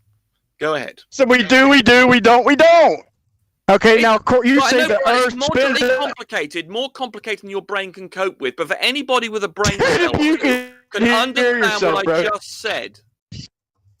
Rumpus, when you finally do your bridge observations and you realize that shit changes and it's not what they're saying, and you see it for yourself, you're gonna listen back to this shit and be like, "Oh my God!" and you're gonna change your name. One day, Brian, you will get an education. I promise you. One day you'll get an education, or you'll understand what I've said, because clearly you didn't understand what I just said. And one day, I definitely understand. Perhaps of years of study or thinking about this, you will suddenly realize everything I tell you is correct. So you just said, let me get this straight. Let me make sure I understand, Rumpus. Can I ask? Let me make sure. Yeah, go ahead. Go ahead, Paige. Oh, I was just going to ask, when you say you can point to where the geometric horizon would be if there's no atmosphere.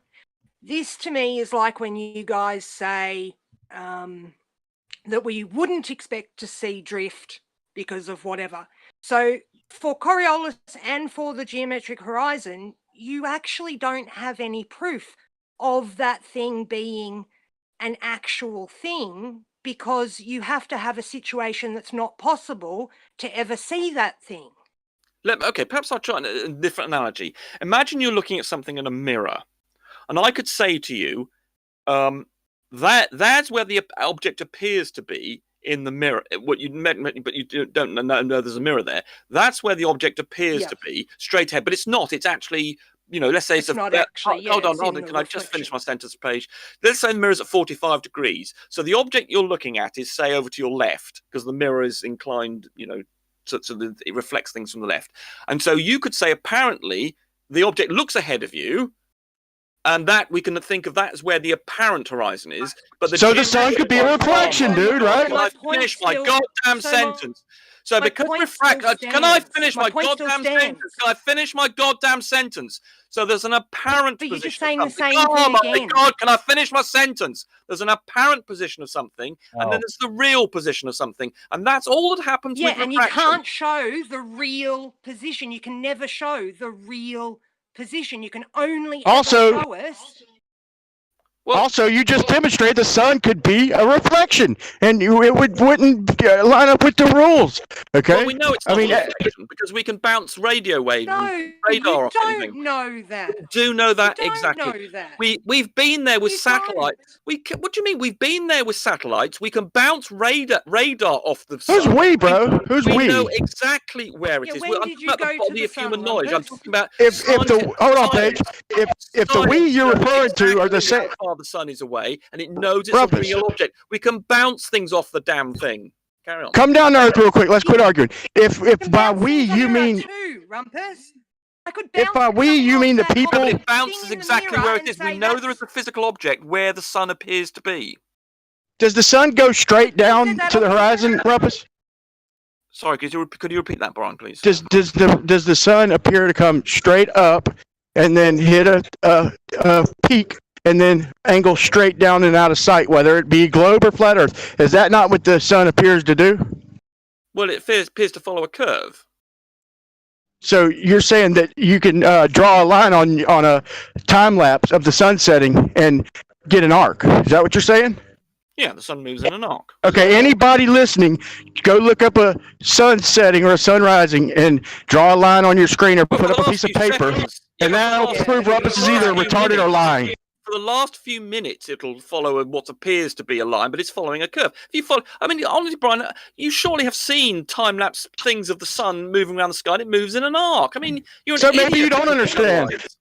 Brandon, if you could be so kind as to pull up. Yeah, I'm looking for one right now, Yeah, Brian. but it But looks what like you're it saying, does. Rumpus, doesn't really cut to what we see, what we observe in reality. So you're throwing out perspective, obviously, because your assumption is that the sun is 93 million miles away. So, of course, it's not really impacted by perspective, whereas a local sun would be impacted by perspective, as all of our Correct. vision is. Correct? So That's correct. That's why I pinned him down You're- and said you're whether they're... redefining- If the sun was close, then it My would check, That's- my check. then it would Brandon, my change. check. And it would change You in good, angular Matrix. size. And as it doesn't change in angular size, we know that perspective is not an issue. Because perspective, hopefully people know, is all about how things change dependent on the distance they are away. But as the sun ISS doesn't as the sun change in angular size, change brother. in angular size, we know that it's very close to being in the same distance away from us throughout. Rumpus, nothing up there changes angular size, brother. Change inside. The It ISS, doesn't. The sun does not change in angular size through the day. neither does the ISS, Rumpus. Nothing up there changes angular size, Oh, I dipstick. think I mean, I haven't checked this, but It I think does the not, ISS must okay? change- The ISS must change It in angular size. doesn't, buddy. It must change. You'll in go angular size. check it. Can somebody bring that up too? So maybe you're just ignorant of these things. I'll give you a break Remember for a minute. Quote Rumpus on this when he said I mean, it I must haven't- change. Remember that he I mean, said it. Given the fact that the orbit is 250, if it goes overhead, I mean, for instance, so we have to be careful which orbit you get. If it goes overhead, then then that means it's 250 miles odd away from you. And then given, I think the observation time is about 6 minutes. So that means in 3 minutes worth of moving at 17,000 miles an hour, I think it moves to about 5,000 miles away from you. So it must change in angular size if Anywhere from 1 minute to 8 minutes. if it goes overhead. Now, if it's obviously in the distance, Yeah, and you're looking at long and it's low in the sky, and then it goes ahead, then it wouldn't change so much. But if it goes overhead, 90 degrees above you, zenith, then it must change in angular size. At That 250, literally sounds like a fancy version of we do, we don't.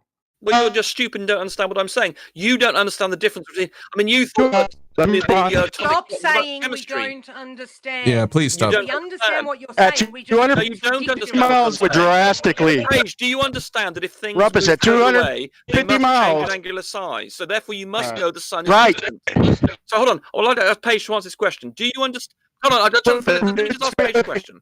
Paige, do you understand that if things ahead, move man. further away, they must change in angular size? And if they don't change in angular size, then they must be at the same distance away from you. And as the sun does not change in angular size during the day, therefore we know that it's not changing its distance from us. No, Rumpus. we can't assume that because you Oh my don't know God. what the sun is, you don't know where it is, you don't know whether it's a reflection, whether it's an actual object, you don't know anything about We it. know all of that because we've So you don't bounced. know what We've rules been would there. apply We've to been there. We've been there. We've bounced No, you radio haven't beams left off the Earth. sun. Nobody we know can exactly. leave Earth. We know exactly, and we even know what it's made Rumpus, of. you can't get out. You cannot get out of our sky. Otherwise, all the air would get out and we No, it would all be wouldn't. dead. No, it wouldn't. Yes, it would. No, it wouldn't. The force of what do you think holds you down to the ground? It does exactly the same thing to the air molecules in the atmosphere. My weight. Exactly, and the molecules have weight as well. He's going to redefine weight within his ground Earth model as well. Air molecules have mass and weight. If they have mass, they then have weight. You can measure the mass of a helium balloon. For instance, if you take a helium balloon and you put it in a vacuum on some scales, and then you empty the helium out of it, you can demonstrate by the change in the mass of the full helium balloon with the empty helium balloon, it weighs more with the helium in it. Gas has mass Going and to weight. Can't affect each other because they're unbonded. They can't affect each other like Well, actually, they unbonded. collide with one another. That's how they transmit. Heat's transmitted through gases, so they do affect one another. But anyway, the point is they have mass, and you can measure Not it. like I said, like you're trying to say they can't. Of course they can. It still has mass. They're still pulled down by the Earth's gravity, and they still have mass, and you can measure it on some scales. Rumpus. You know, if you put a helium balloon in a vacuum chamber, okay, it's still blowing in all directions until it deflates 100%. Okay, quit lying. No, if you put a helium balloon in a vacuum chamber, it will drop. Can I just finish my sentence? Rumpus, it's inflating the balloon in all directions. Let me finish my sentence. All right. If I put a helium balloon in a vacuum chamber, I put it at the top of the vacuum chamber, it will drop just as quickly as a lead weight. What way are the gases going, Rumpus? They're expanding in the balloon every direction. Hold on, how does that counter my point? I just gave you a scenario Brandon, where can I I have hold 1 a minute? metal ball, a lead ball, and a helium. Can I just finish my sentence? If I have, let me finish my sentence. If I have a lead ball and a helium balloon in a vacuum chamber, they will both drop to the ground at the same with the same acceleration. Go ahead. Rumpus, does all the helium drop to the bottom of the balloon? You knucklehead?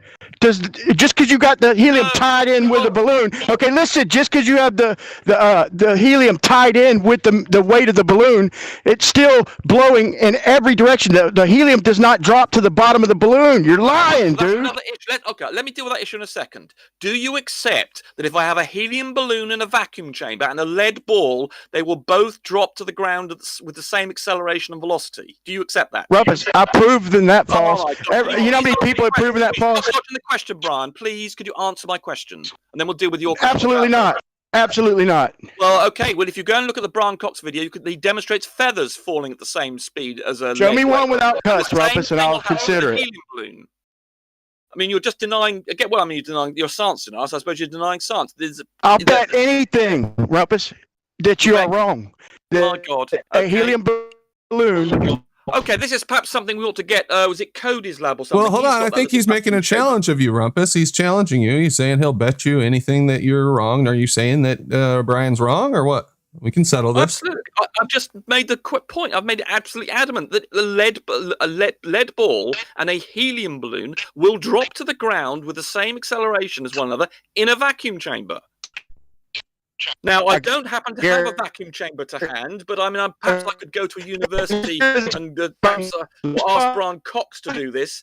But yes, you are wrong, Brian. And if you're prepared to bet anything, I mean, let's not forget you promised me that you could show me an engine that was working on no. No, I fuel. did. I did not promise you that. I'm still working on that. Well, oh, right, okay. So, but the point is, okay, Brian, if you're prepared to bet me anything, I'm afraid you will lose whatever you bet me. So you better not bet. Well, me let me say anything this you then. can't afford to lose. Let me say this then, Rumpus.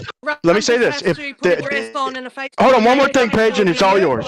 If he's wrong, It's all yours, Paige. Let me say one more thing. Okay, I did a video. Okay, I dropped a golf ball and a ping pong ball from my head, and they hit the same time. I climb on my roof. Okay, they're the exact same size. Grab nipples. Okay. You're breaking up, Brian. We only My get every nipples making the word. golf ball go faster. Brian, we only got Okay, every other word of what you just said. Can you hear me now? Say again. Okay, if it's wind resistance only that's making things differ from speed, okay, I took things this exact same size, and I did the same experiment in middle school. I dropped the ping pong ball and a golf ball from my head. They hit at the same rate, okay? Now I'm an adult. I climbed up on top of the roof, and they fell at drastic different rates. This is not in a vacuum. Yeah, What are you talking about? Well, you're saying you're using wind resistance, and they had the same wind resistance. Yes, but if you look at the equation, if you have a greater force downwards, then the wind resistance affects the lighter object more. I mean, I can show you the maths for it if you like, but we're talking about in a vacuum. How does that relate to reality, Rumpus? Well, if you go into a vacuum and you drop those two things, well, they will both fall at the same rate. But how do you use that in reality? How do you use that? Because where do you find a vacuum in That's reality? irrelevant. We're talking about the principle here, Matrix. We only care about the principle. It's irrelevant whether it's useful or not, or whether it's, completely unuseful. But the point is that demonstrates how gravity works. Are you listening Hold to on, yourself, Rumpus? it demonstrates how gravity works. So it is very useful in that regard. No, How listen. is It it So to doesn't demonstrate how gravity demonstrate works, you have to anything. take We don't something that can't isn't demonstrate natural. reality. So let me saying let me ask him one You're thing. all Let me over ask him one talking, thing. although I Demonstrate cannot it. Hold hear a on, go word ahead, anybody's Matrix. saying. Go ahead. To demonstrate something in reality, as he puts it, something that's truthful, honest, or whatever, you have to take something out of nature, make a complete man-made scenario, It's not and man-made. then you get a reality. I mean, Vacuums is that what exist you're in saying? nature. Vacuums exist in nature. Space is a vacuum, and there are also vacuums in the cells. No. Let me finish. No, only Let in me your- finish. Let me only in your finish. religious Let me belief. finish. Let me finish. And there are cells. The way that trees and things actually raise water, they actually achieve by generating little vacuums in their cells. And yes, Paige, we have sent balloons up. Even flat earthers have sent balloons up to measure the pressure up there, high up, and it's very close to a vacuum, even at the height a balloon goes. Yeah, And if you balloons go beyond that, it no. becomes a near perfect vacuum. Go ahead. Go ahead. Rumpus, Yep. if Earth was at all an open system, then all our air would leave. I've already explained to you the thing that holds you down to the floor and is measured on your scales in your bathroom is exactly the effect on water molecules and on air molecules. And I've just when do they stop, interrupting me. I'm in the mid-sentence, and I've just told you all about how you can measure the mass and weight of a helium gas. So you can't deny. Well, you can deny if you're an idiot. We But you explained can't. We can to show you you. that the We gas can measure the inside, weight of a Gas helium balloon. The helium gas. that helium balloon Define goes mass. in all directions. There's too many people talking. Could we Right, just I'll say it make again. Rumpus You the can host? measure the mass and weight of helium, Please and go. that's because it's being pulled Let's to just the make him the ground, host. just like Define we are. mass. Define mass. Too many people talking. Let's make Rumpus the host. I vote Rumpus. He's running it, so might as well be daily. Shut the fuck up, Jimbo. Gas Come on, isn't man. going down, We're just Rumpus. letting a The gas conversation inside the happen. balloon is still Fuck. going in all directions. Let's let the fucking conversation happen. So let me go back to the article and let's hit on a topic from the article. And we'll see. We'll let Rumpus or Left Lane even. Howard's here as well. Defend this bullshit that we're reading right here. Eratosthenes in the 3rd century BC became the first person to calculate the circumference of the Earth. Islamic scholars made further advances measurements from about the 9th century AD onwards, while European navigators circled the Earth in the 16th century. So I think this sounds like this author is saying that circumnavigation proves the globe, which is absolute bullshit, correct?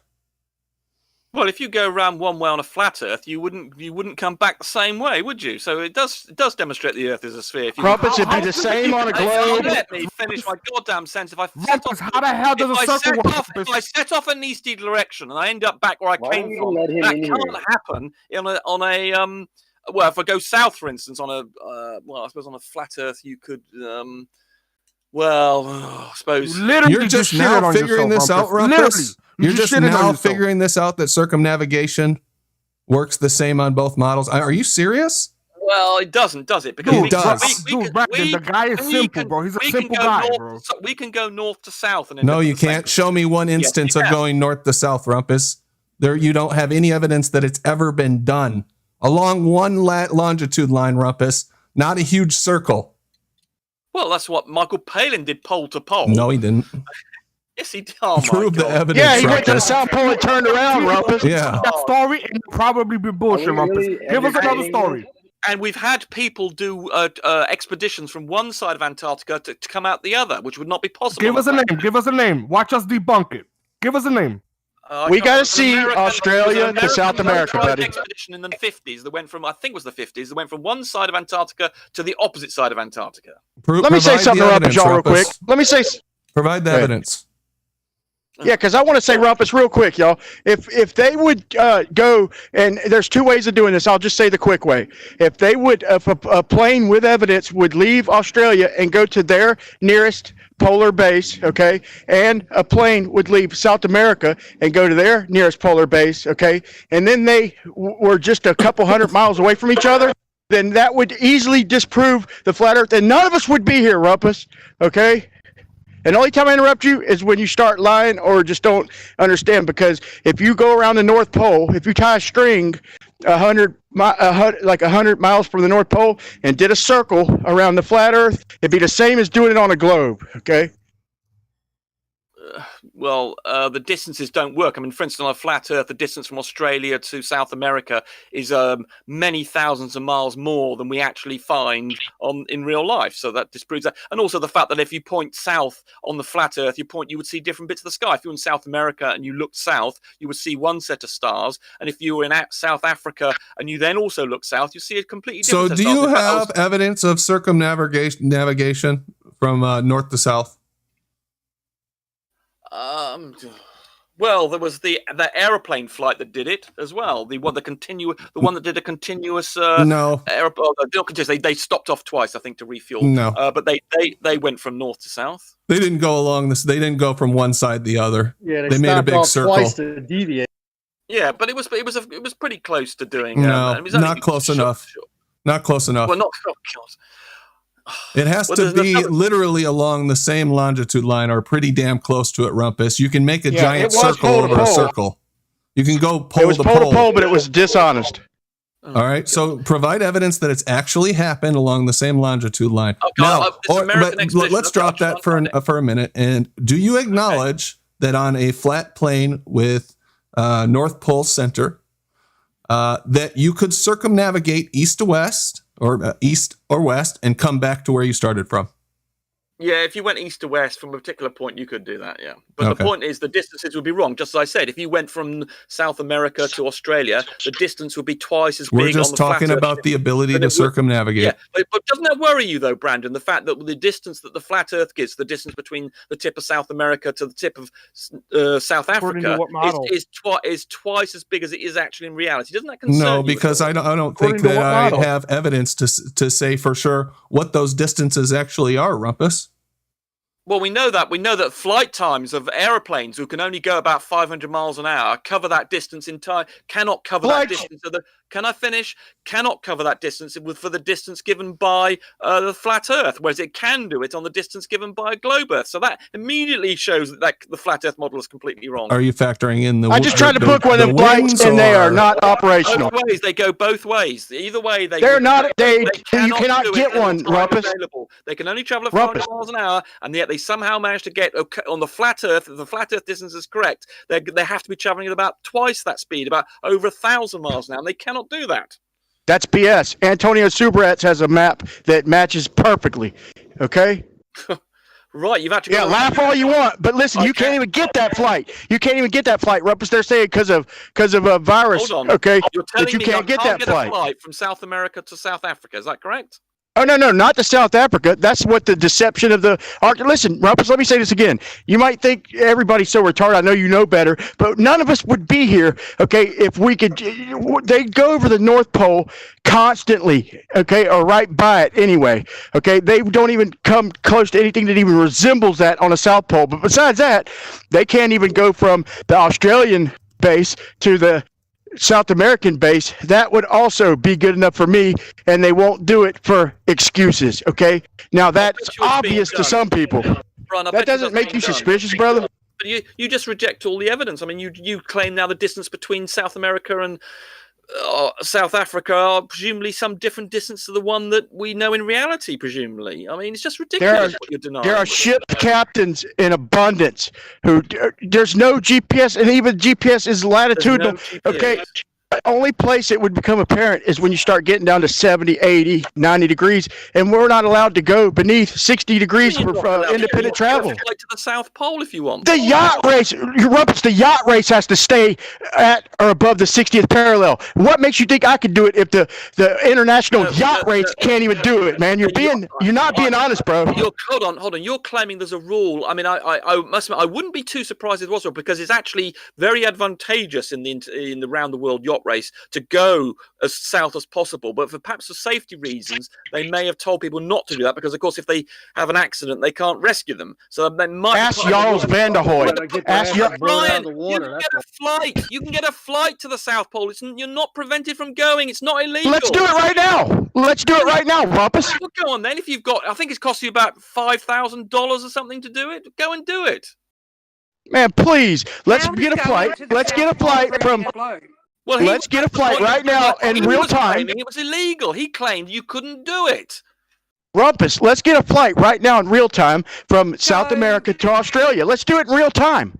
Okay, let's look at the sunset in real time. Okay, let's look at, dude, anything we do in real time. Okay, but look, if you ask Jarls van der Hoy about what happens when you try to go down underneath the 60th parallel. The first time they turned him around, the second time they jailed him and fined him. Sorry, Brian, I missed what you said. Jarls van der Hoy, okay? Could you give me He's a got link, money, Brian? an Italian. No, I can't right now because I'm on the phone, pacing around the front yard, bitching. Look, Jarl van der Hoy. You're going to have to look far. Don't think it's not going to be on Wikipedia, Rumpus. Let me just establish what you're saying here. You're saying there's a chap called Brian Lederhoy. I didn't still quite get the name, but he Jarl, Y-A-R-L. Okay, Jarl Hoy. No, Jarl van der Hoy. Jarl van der Hoy, and he was arrested for going below the 60. He was turned around, fined, and arrested. By who? I think I'm not sure exactly. And he went down there unannounced. Brian, you're going to have to do better than that for a story. All right. Well, none of that matters, so we don't have evidence of the circumpolar navigation, and we don't know the distances in reality between, say, South America and Africa. We don't know how fast the wind is pushing the planes, even though they're rated at 500 miles per hour. So you have to make a lot of assumptions. I wouldn't call that proof by any stretch of the imagination that you have there, Rumpus. We have plenty of wiggle room. We have many ways of establishing the real distance between those two points. Sure you do. All right. They contradict the flat Earth. I heard you before. I heard what you said. Let's move on. Today's flat Earth believers are not flat Earth. Hold on. Today's flat earthers are not, though, the first to doubt what seems unquestionable. The notion of a flat Earth initially resurfaced in the 1800s as a backlash to scientific progress, especially among those who wish to return to biblical literalism. And that's an interesting statement, that it was a backlash to scientific progress. I would argue that I would argue World War I was fought due to the confusion of the subject. Maybe not completely, but I guarantee you there was a splitting of people and beliefs, because I know that flat Earth was taught in American schools and European schools. Maybe not all of them, but it was taught in schools all the way up to the 1920s. Okay. Yeah. Perhaps the most famous proponent was the British writer Samuel Rowbotham. He proposed the Earth as a flat, immovable disk centered at the North Pole, with Antarctica replaced by an ice wall at the disk outer boundary. Okay. The International Flat Earth Research Society, IFERS, isn't that the one that what's-his-face, Eric Dubé, was in control of currently or whatever? Yeah. He took that over? Not the Flat Earth Society, but the Flat Earth Research Society is a newer and less misleading one. That's two different things. That's separate from the Flat Earth Society. Okay. Which was set up in 1956 by Samuel Shenton, a songwriter living in Dover, UK, was regarded by many people as merely a symbol of British eccentricity, amusing and of little consequence. But in the early 2000s, with the internet now a well-established vehicle for offbeat views, the idea began to bubble up again, mostly in the US. Discussion sprouted in online forums. The Flat Earth Society was relaunched. This is an interesting statement here. In October 2009, and the annual Flat Earth Conference began in earnest. This writer doesn't know what she's talking about because she's linking these two things together. This sudden resurgence of Flat Earth and the Flat Earth Society, two of which have very little to do with each other. As with any fringe movement, right? As with any fringe movement, there are disagreements, and several different Flat Earth models exist to choose from. Some models propose that the Earth's edges are surrounded by a wall of ice. Others suggest our flat planet and its atmosphere are encased in a huge hemispherical snow globe from which nothing can fall off the edges. To account for night and day, most flat earthers think the sun moves in a circle around the North Pole with its light acting like a spotlight. We've heard that before. The most recent U.S. model, for example, suggests that the sun and moon are 50 kilometers in diameter and circle the disc-shaped Earth at a height of 5,500 kilometers, with the stars above this on a rotating dome. Many flat earthers also reject gravity, with the UK model suggesting that the disk is itself accelerating up at 9.8 meters per second square to give the illusion of gravity. I think they're talking about the Flat Earth Society, that gravity thing, but no. They're talking about gravity as mass attracting mass. Yeah, we do reject mass attracting mass, because why don't they say matter attracting matter? They have to come up with a word. But let's say this, okay? I would a lot of that, seems to be maybe a little bit twisted, but kind of accurate. But here's the thing. Now, go ahead, read on, man. Well, no, I just wanted to say I don't see it as, this is how Glober framing right here, to say that we reject none gravity. Of the math. We don't reject the fact that things fall to the Earth. That we just reject the framing of it within, Newton's framework that supports the heliocentric model. That's how I see it. And even the heliocentric model can't get it straight whether it's a force or not, okay? Yeah. Because they have to have it. They have to have everything doublespeak. They have to have it as a force and not as a force. But let me say one thing, okay? So all the science, okay, is not different from flat Earth to globe. There are no globe scientists, okay? That's what we are. That's what Rumpus is. That's what Brandon is. We're the globe flat scientists. We're the scientists trying to figure it out. You don't know. But listen. All the aircraft, the artillery, it's all demonstrated. It's all figured out mathematically on a flat Earth and then converted to a globe. Okay, all the documents, the NASA documents, Listen, hold on, Rumpus. Let me finish, Rumpus. Hold on, Rumpus. Look, you could especially just go to Dean Odell and look up. He will pull out document after document that says that all these are figured out on a flat, non-rotating Earth. Okay, so maybe that doesn't prove. Okay, I'll give you that it doesn't prove a flat Earth. It does not. What are you talking about? Who's an idiot? NASA for saying in all their documents. JPL.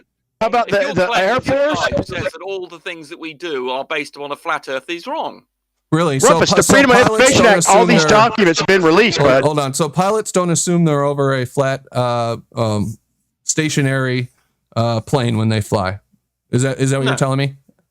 Yes. So they fly as if they're going around a huge ball that is rotating. They have to take the curvature and the rotation into consideration when they're flying. Is that right? To take the rotation in consideration. Oh. Do you just like listen, Brandon? Do they have to take the curvature listen, into? Do they have to account for the curvature when they're flying? Brandon, when you're in a train and you decide to go up to the front of the train or the back of the Bring train, up this hold train on, bullshit. stop interrupting. Do you have to consider how fast the train is going to how quickly you're going to get to the front or the back of the train? That has nothing to do with my question. Do pilots have to account for curvature when they're flying? Exactly to do with it because do pilots have to account for curvature when they are flying their plane? They don't have to worry about the velocity of the Earth because just like in a train, I said curvature. Because you don't understand any science, you don't understand those two things are equivalent. If I in a said train, curvature, you don't have Rumpus. to worry about the speed of the train, just like an aeroplane doesn't have to worry about the speed of the rotating of the Earth. Do they have to worry about curvature, Rumpus? Yes or no? Do they have to worry about curvature, Rumpus? They start off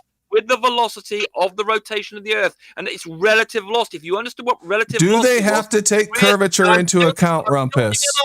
I'm still giving an answer to your previous point. If you understood what relative velocity was, you would realize it has no bearing on what an aeroplane has to do. So what's your next point? Well, I only said it 10 fucking times, Rumpus. Do they have to take curvature into account? My answer. No, they don't have. Well, no, they leave that up so to they the don't have to aeroplane. take rotation or curvature into account when they fly, correct? Because they maintain elevation. If you do that, you effectively take the curvature into account. So they do not have to make any special changes to the way they fly or anything in order to account for curvature or rotation, correct? Right. So they fly as if the Earth is flat and stationary.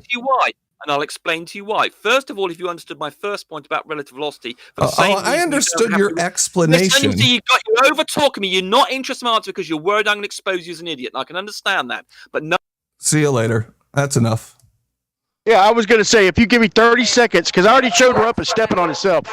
If he gives me 30 seconds, I would say, okay, 5 questions, and I'll give him 10 minutes to answer this, and let everybody decide for yourself how stupid he is. I'd say, Rumpus, A, does the pendulum spin? Does the Earth spin underneath the pendulum? Number two, is the Earth an open system? Number 3,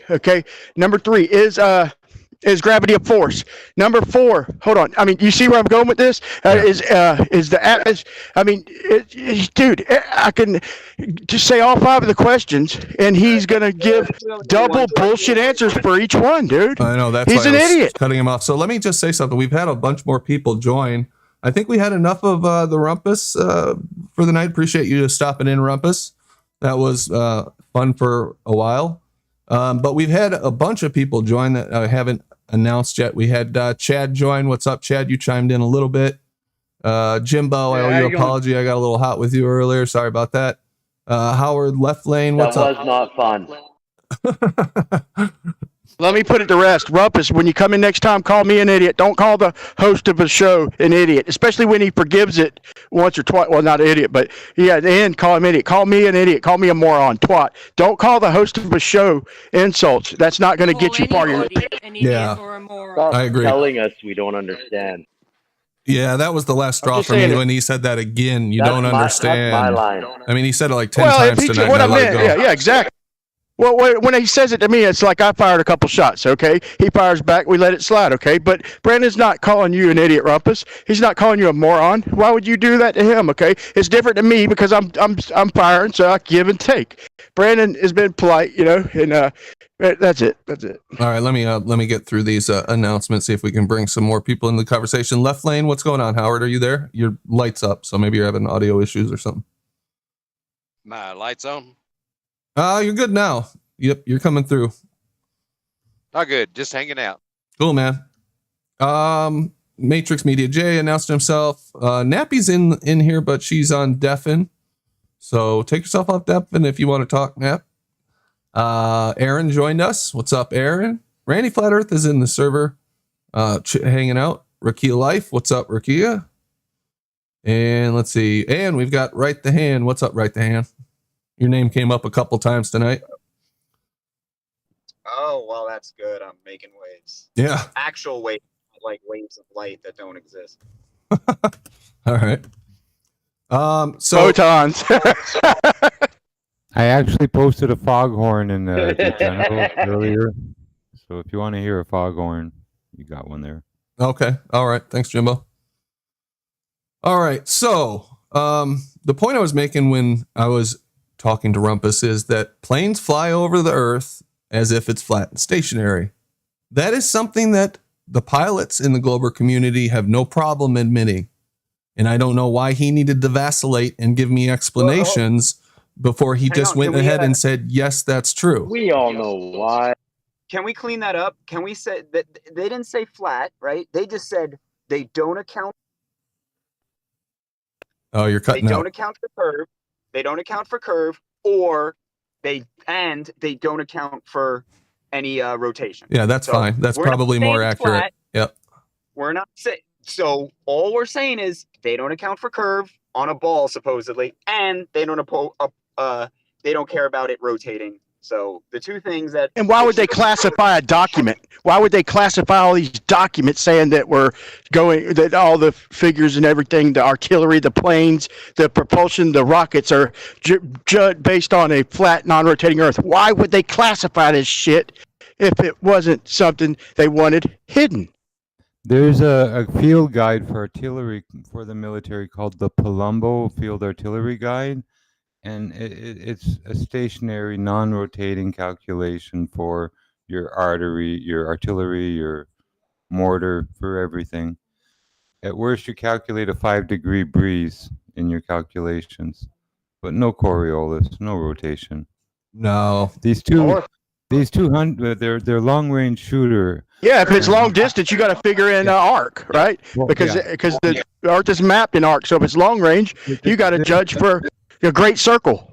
Yeah, there's two examples I like to give. One is called Mark and Sam After Work, and they do 2-mile-plus shots with all these different sniper rifles and bullets, and they never calculate Coriolis any direction they're ever firing. The air pressure, they got a windsock at their target, and their target is 24 inches by 24 inches. And they can hit it over 2 miles away without worrying about Coriolis. To add to that, these pencil beam radars, these line of sight trajectories, weapons, what is are the lasers adjusting for the curve of Earth? I mean, common sense, people. A laser microphone, the official ones have a range of 10 to 12 miles, but they're a line of sight device. If you're across a lake, 10 miles from a cabin and across from a window, and you shine this laser device on the window, it takes vibrations in the house, audio, and puts it in a speaker in your ear from 10 miles away. You can listen to a conversation or a TV in a house with a laser beam. And I'd say let's not mistake these lasers they say they shoot at the sun. These lasers they shoot at the sun, let's not mistake these for distance lasers we use here on Earth. When they created these things, if they didn't come out right, then I'm sure they adjusted them, calculated them in the damn software, okay, to get them right.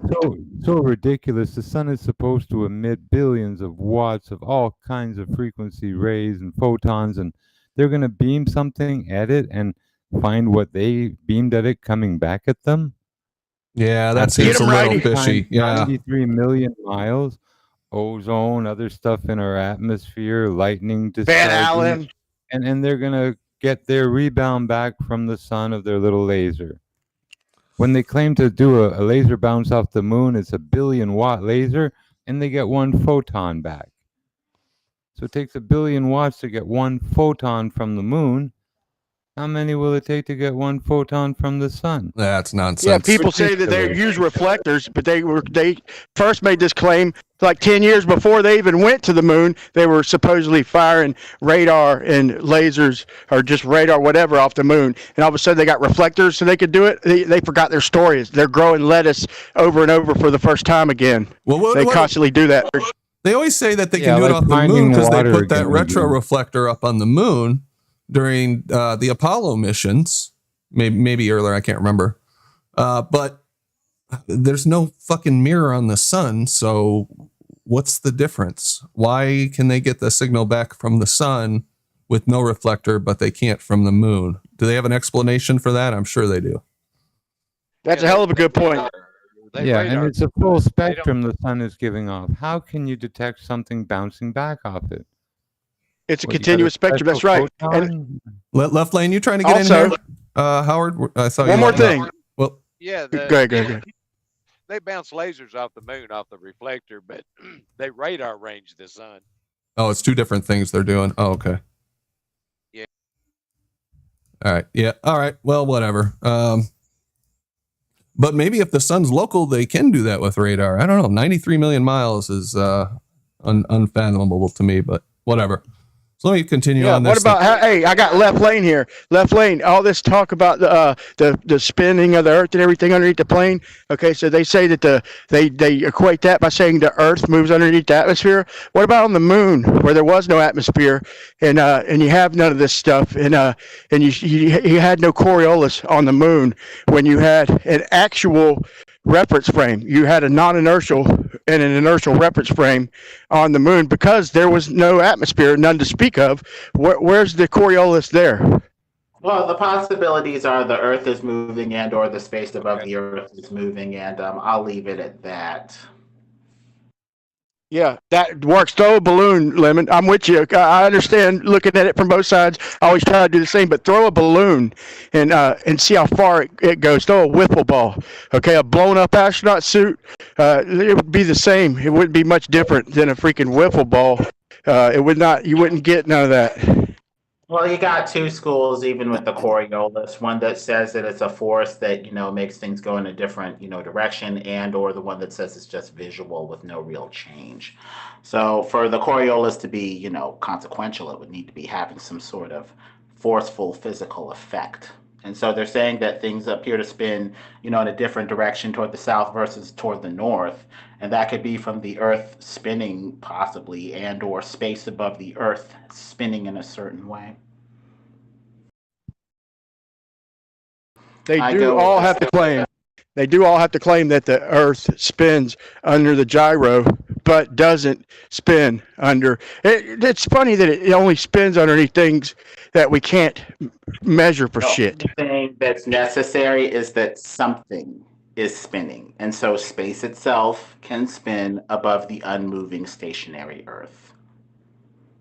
Like the Sagnac effect. The guy who invented the effect says that there was a vortex up above. The guy who discovered it, who named it, he is the one, so but they don't make that common information anymore. Coriolis effect in your sink with water and leaves. Drain out the water, put some leaves in there, and you'll notice a central swirl in the center and counter swirls toward the outer part. There's your Coriolis right there. If there is some sort of background medium of some sort that everything's swirling in. The main thing would be the mechanism by which it's, being absorbed in or out of the Earth. They would have to say water would drain. If they're going to use water, they'd have to say water would drain slower the higher north you went. It's just a little common sense, all it takes. You know that, Lemon. Well, you're talking about the water. I was referring to space. No, I mean their explanation. As far as their explanation of Coriolis, we all understand their explanation of Coriolis. They say we don't understand when they're saying that the tangential speed is what we use. Okay, hey, if you figure out the velocity, it's off the chain. It's insanity. Okay, but the tangential speed, we understand that if you're saying that you're going north or south from the equator, that it's going slower. The problem is, A, if the atmosphere is moving the same, you're not leaving the reference frame. B, we kill that 100 different ways. Like water would have to spin at a different rate. I mean, that's a dumb example. There's millions of examples. They're shit. It just lacks common sense, man. Well, the main thing is, are we going to keep the Coriolis as a real observation where stuff's spinning this way or that way, and or are we just going to negate it, with the Earth not moving? Well, I try to have a happy medium between the two by saying the Earth is moving, but space is swirling over the Earth. it sounds like to me that they are trying to redefine Coriolis sometimes when they talk about it. Because they'll say an example of the plane going from north to south that we talk about a lot. They make it sound like Coriolis is something experienced by the passengers inside the plane because they will feel as if they're going to the side a little bit, like gravity is changing a little bit because of the Earth rotating with the plane. You understand what I'm saying? And they demonstrate why that doesn't happen, why we don't see that. It's retarded, man. I'm gonna have to dig that up and bring it up on because Blue was talking about that. I was going through his video and trying to understand this equation that he put up, and it didn't bear any resemblance to Coriolis for me. Coriolis is when you throw something, it goes straight, and if the rotating reference frame moves underneath it, right? It's not anything felt by the object. The object is going straight. My argument is where it just means something is spinning. They're just saying something is spinning. That's basically it. They think the Earth. Here's my argument. My argument for the whole thing is that they say that because Witz earlier was explaining the vestibular the system in our ear. They say it's so sensitive, but it's not quite sensitive enough to detect the Coriolis. Okay, it's the motion of the Earth. That's what their argument is. It's not quite sensitive enough. But you build a contraption, and I ain't talking about a pendulum. A lot of people say the pendulum should never sit still if the Earth is circling with angular momentum. I agree with that, but how about the Cavendish, the thing they try to prove gravity with? That thing is so sensitive, and it's hanging a pendulum-like device. It's so sensitive to motion that it can detect like 1/50 millionth of a tug. Okay, it's so sensitive to motion, but it can sit still. If there's nothing pulling on it, it could sit still. Well, if the Earth is moving, that super sensitive device would never sit still if the Earth was moving, folks. Well, I suspect that the Sagnac interferometers probably do have a drift, but they're calibrated not to be that sensitive. I think they do have a resting drift because even with the Michelson-Morley versus the Michelson-Gale experiment, it's not a consistent interpretation because the same interferometers of, even more, sensitivity, were able to get a lower speed of 1,000 miles per hour in the Michelson-Gale, but were unable to detect a speed 60 times as much for 66,000 miles per hour around the sun in the Michelson-Morley experiment. That's inconsistent. The only consistent interpretation is the Earth probably is not moving, but at best, we have a gentle swirl of space over and they the don't Earth. like comparing the two, Limit. They don't like comparing the two. But if you talk about it, then the Foucault has to be of a certain size. Okay, it doesn't deviate like they say it does. It's inconsistent, and it's got to be a certain size. And same thing with the Cavendish. It's got to be a certain size to show mass attracting mass. When they can't define mass, where do we start, man? Well, flat, not moving, probably covered by a dome with space swirling over, in, and around it. That appears to be. I would agree. All right, let's move on with this paper. See what else these guys, what gems they have for us here. Physicists will scoff at these ideas, but the worrying thing is that they are spreading rapidly and gaining proponents outside America too. Well, they may not be as many in Europe, although European thinks they're better than us. Eurocentrism right there. Just kidding. They are as loud as their colleagues in the U.S., says Jen Sleger, a physicist from the University of Hradec Králové in Czech Republic. Butchered that.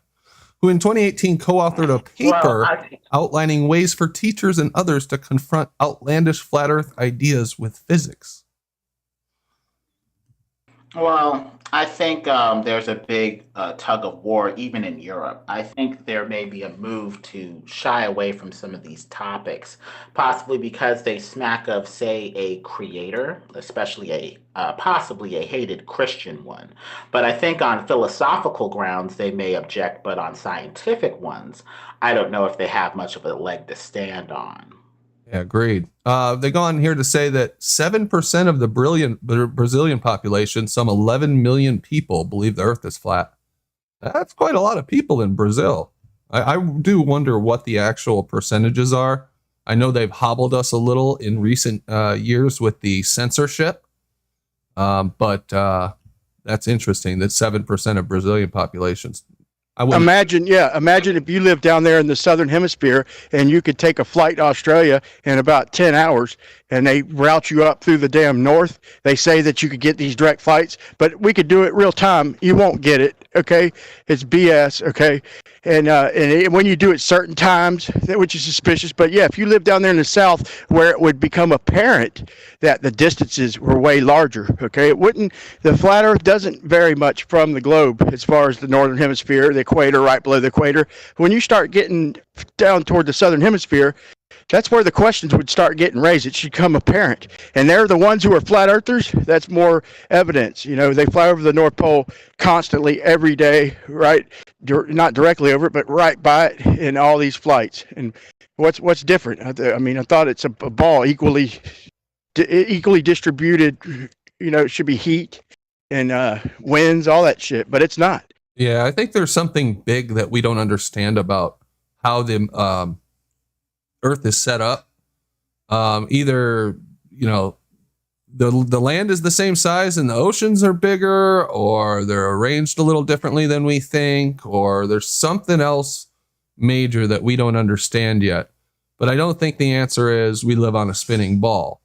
I do not personally believe that the AE model or AE map is the correct representation of Earth. I don't have enough evidence to say that that's the case, even though I do include it in some of my thumbnails and stuff just for convenience more than anything. But it's close. Australia doesn't work on the globe or the AE map, and they are identical, just about. Doesn't work on neither. It's just a general idea. It's like, yeah, it has a center with a north. That's where Polaris is and everything. The stars all rotate around that, and land is, you know, laid out in some way around the North Pole. We don't know exactly what way, because I don't trust the maps they give us. Let me go on here. Conspiracy mentality. It would be easy to dismiss flat earthers as simply being misguided due to a lack of education. Well, there are indications that those susceptible to such views have low levels of scientific literacy. Landrum at Texas Tech says that flat earthers aren't necessarily people who don't believe in science. It's not really an education thing, she says. It's really is about distrusting authorities and institutions. It seems to be based on both a conspiracy mentality and a deeply held belief that looks a lot like religiosity, but isn't necessarily specifically tied to a religion. So here they go bringing in that CIA term, conspiracy theorists, or at least half of it, with conspiracy mentality. Well, the thing is, they're trying to say that science has to have a materialistic focus that doesn't allow a divine foot in the door, or makes the divine foot in the door secondary to some sort of materialistic, mechanistic understanding of the process, which is fine. But eventually, man's mechanistic understanding stops, and eventually something else like, say, religion, would have to give you a foundational basis to start from. Metaphysics, philosophy, I guess that's the more wooey side. But this assumption that they have that their materialistic mechanistic science is sufficient enough to discover all of this phenomena is a little baseless. I love how they say they don't believe in science, right?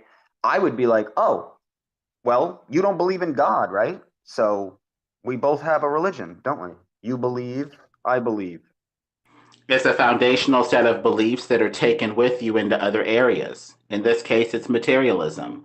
Believe if you want, but they seem to not really like the Christian creator especially. But believe if you want, but it needs to be subjugated to materialistic, mechanistic concerns in science, so-called. Yep, more propaganda, more, you know, neurolinguistic programming to push forward the technocracy as the science is above all, and we should listen to everything science says, and you can't question science. Science is unquestionable. That's what they want to put forward.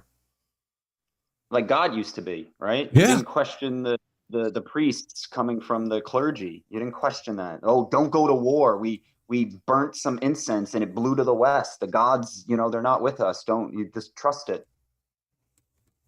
Oh, no.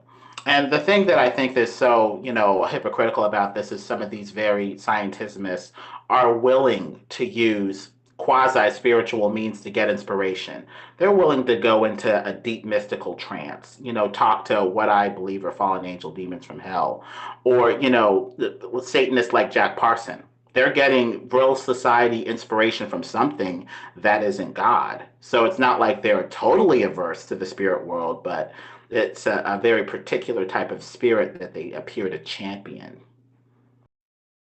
All right, continue. Landrum thinks this conspiracy mentality is linked to science denial and a susceptibility to believing deceptive claims on social media. So this term, science denial, they use it as if it's a noun, is linked to science denial. What is science denial? Can anybody define what exactly science denial means? You don't believe in what you can't see, right? So if they're like, oh, the light is a photon, we know you can't see it, blah blah blah blah blah, but you just got to believe us. And if you're like, no, sorry, I don't believe it, science denier, that's it, right? Once you don't accept what they say, the mechanism for what you can't see, you're a denier, right? If you don't accept what you can't see, you're a denier. And it has an element of humanism in it, where man's senses, scientifically and otherwise, are supreme, and man's way of seeing things are seen as, utterly, sufficient and godlike in their scope and ability. And anything outside of that, say, biblical revelation, is rejected, while the scientism controllers set the agenda. I judge it like this. If we can get something from the model, okay, if you call it whatever the hell you want, okay, if you call it an electron, I don't care.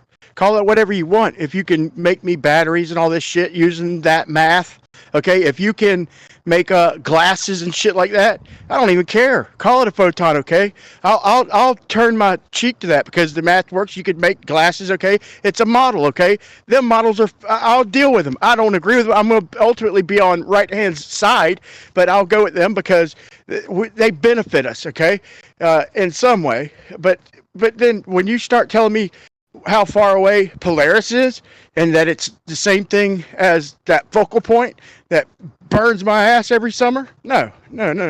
That's where I'm gonna start calling BS. And when you start telling me there's a flat point in space, a flat point, it's an oxymoron. They're called a black hole, and you show me a picture of Snoop Dogg's blunt and say that you imaged it and we spent billions of dollars, that's science denial, in my opinion. Yeah, if that's what they're considering, yeah, call me a science denier. It seems like they mean to say, reading in between the lines, a science denier and science denial is anybody who questions whatever the establishment says is the truth. That's a science denier. You pretty much nailed it on the head, Brendan. 100%. But I'll give way to Ohm's law, like Ohm's law. We have to have that for. They describe it as electrons, and gain and lose electrons. Okay, but for you got to have Ohm's law. You got to have golly, I can't believe I'm brain farting on all that. But to have circuit boards and stuff like that, for us to even be communicating right now, we had to have them things, and you could argue that we needed quantum mechanics. We needed quantum mechanics but when they start making all these crazy claims, about galaxies and all this stuff, and that's not demonstratable. If you can't demonstrate it, yeah, we're denying it. Yeah, I don't think there's anything wrong with denying them, sovereignty over our minds. They don't get a free pass for not being able to demonstrate anything to us or give us evidence or of their claims. We don't have to accept your assumptions just because you said you're some expert and some other people said you're an expert at something. We don't have to do that. Nothing says we have to believe what you say and take it at face value. No, especially when it's freaking ridiculous, like the bending of the fabric of space-time. What the hell is that? We're supposed to believe that shit. Exactly. Left Lane, you had something to say? Sorry, Left. Yeah, it's okay to question everything, but before you can refute it and deny it, you have to present an alternative. Before you What's can the alternative? No, of no, that's bending of fallacious. That's space-time, fallacious. left? That isn't true. No, That's not true. No, that's not true. No, what's the alternative of the bending of the fabric of space-time? Hint: reality. Newton's laws, man. Newton's laws work, you know? No, they don't. Newton's laws don't work. When have you ever seen a body in motion? Dude, they work when you're building aircraft and shit like that, okay? I'm not going to agree. Everything works to an extent. Reality works. You can't say this guy Newton looked at reality, right? Which works always. It does what it does. Then he wrote down some things on a piece of paper and those things work. No, bro. Okay. And here's the problem that everybody runs into. If I work on engines all day, I become an expert in engines. I can tell you the things about the engines, pistons, crankshafts, all that. When you're looking at a rock fall, you cannot become an expert in that. I'm sorry. I agree. But if I'm throwing, hey, I agree. Brian. So the point is that everybody's trying to put somebody in a position of authority in something that nobody could become an authority on. How do you become an authority on why a rock falls? You cannot do that. It's not Let me cut you off, bro. I didn't say I believe them. I said they work. If you want to drop a rock, okay. If you want to see how far a rock is going to go if I throw it, I said his laws work. I didn't say I believe them. I just said they work. Do they work or does reality work? Which one? Reality work. But if Ohm's law. So you don't believe in electrons, right? Hang on. You believe in Ohm's law? Hang on. Whatever Newton said is irrelevant to reality. Do we agree? Brian, if you want to see how far a rock goes, if you throw it, just throw it. Just throw it. Right. I know. No, I'm just saying. Let me give it another example, like Ohm's law, like with resistors. To get a circuit board, bro, you gotta use that math. You gotta have some kind of math. I'm not saying I believe there's electrons, bro. Okay, let me tell you why you don't. Okay, who is Ohm? And it's the same thing with Newton. Does Ohm's beliefs of why reality is going to do anything have any effect on what reality is going to do? No. So why are we attributing laws to people when they're laws of reality? They're God's laws. This is what the ball earth does. You're looking at Newton instead of God's laws. You're looking at fucking right there. Tell me what a law is, bro. A law. When you say right, law, the hand's on the right track.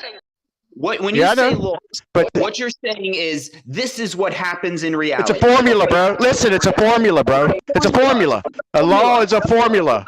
No, it's I'm not talking about laws of nature. Bro, I'm not talking about laws. Yes, it is. It's a formula, bro. I'm not saying that I believe the mass attracts mass. Hey guys, what do you think I'm saying, bro? Slow down, guys. I'd really like to hear you guys work this out and work through it. There's plenty of time. Just go ahead, take your time, each make your case. Yeah, what I'm saying is the formulas work, bro. That's all I'm saying. I don't believe mass attracts mass. Please don't but when you say a formula works, when you're saying that's what a law is, bro. The law is a formula. Okay, hang on, Brian. Calm down, bro. Calm down, really. So when you say a law works, you're wrong.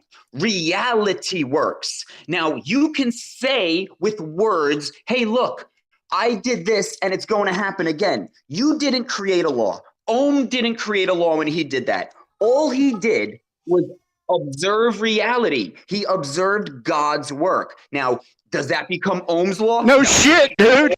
No shit.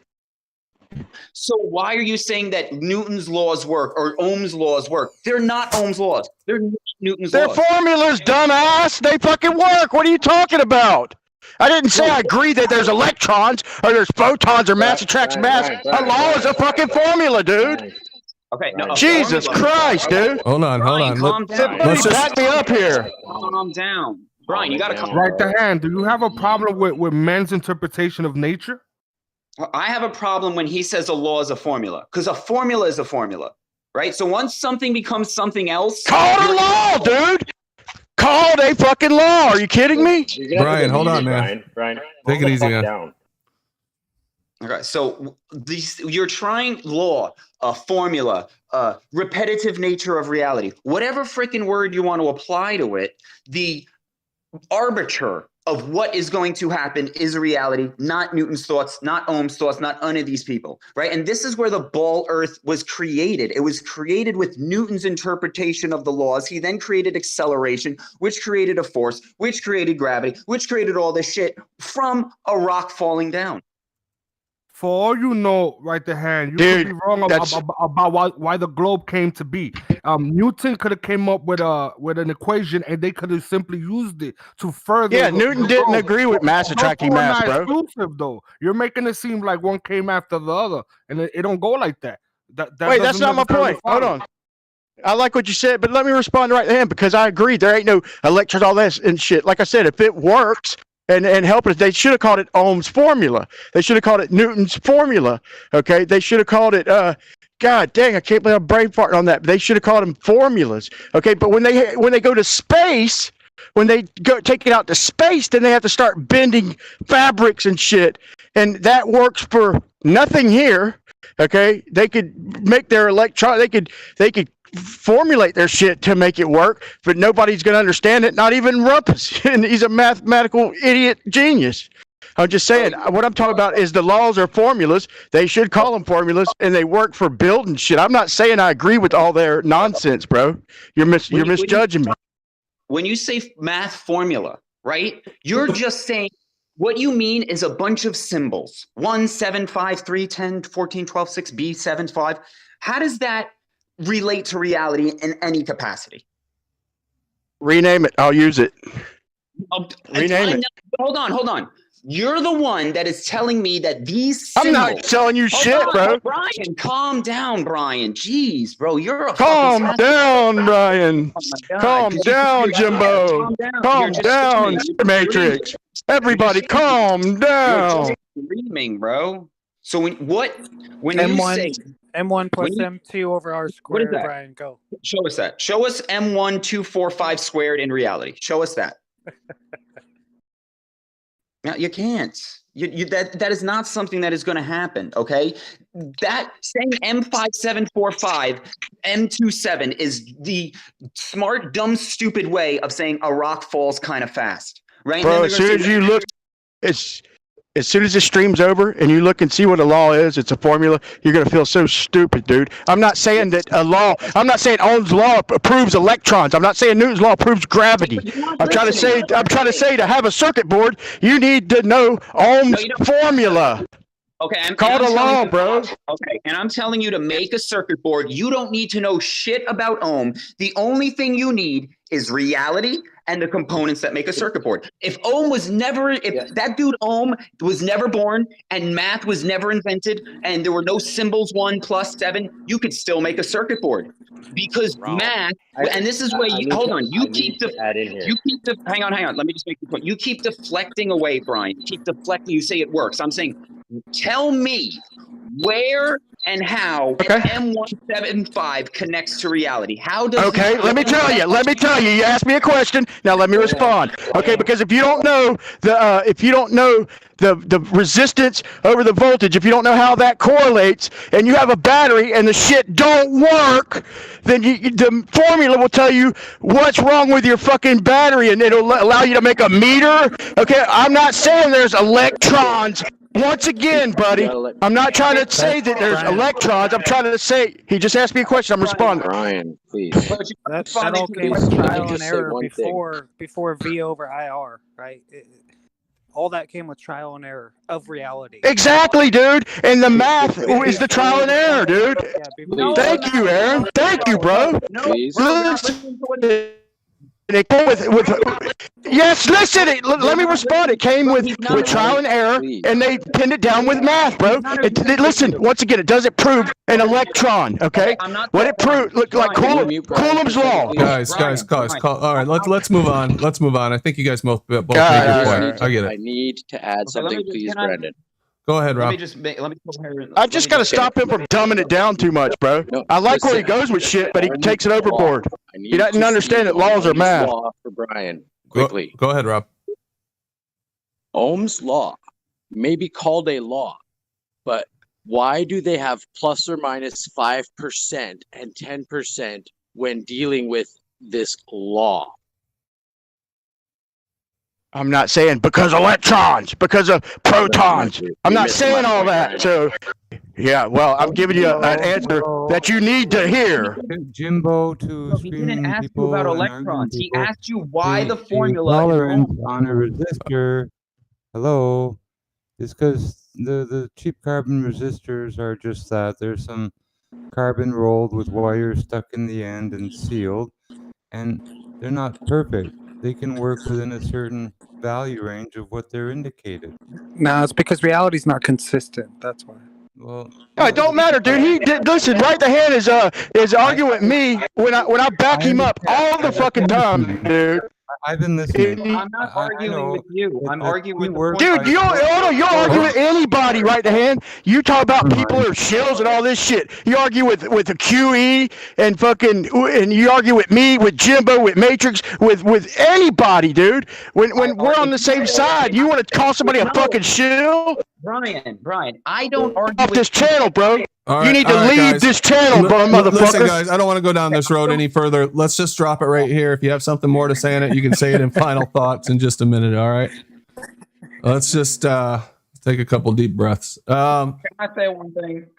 I don't argue with people. I argue with arguments. Now, if a person makes an argument that science can prove things, I don't care who you are. I'm going to argue with that. All right. So I don't argue with people. I argue ideas. All right, all right, come on, guys. I didn't say All right, science. we're good. All right, let me read the next paragraph. Let's move on. Landrum thinks that this conspiracy mentality is linked to science. Okay, I read that. No longer the domain of a foil hat wearing fringe. She believes those with a conspiracy mentality have lost the ability to judge when to trust and when to be skeptical. Their lack of trust in authority includes not just scientists, but scientific bodies such as NASA, all of whom they think are part of a massive conspiracy to prevent the flat earth truth being revealed. They view the world through this dark, really dark filter where they assume that all authorities and institutions and corporations are just there to exploit you. What do you guys think about that? They're putting it on us like we don't have enough trust in the authorities and the government and NASA and who knows what else. I'd like to touch on it. What if they are like out to get us, right? Now we just have to assume they aren't. That's what this lady said. That's it. Well, Yeah, go ahead. You guys, let's take this word authority, right? Authority. The root there is author. It just means somebody who wrote something with symbols, who had a white coat on, apparently, or a nice suit and tie, or somebody who is maybe claimed to be higher class than you, or more intelligent. But all they did was write something. That's it.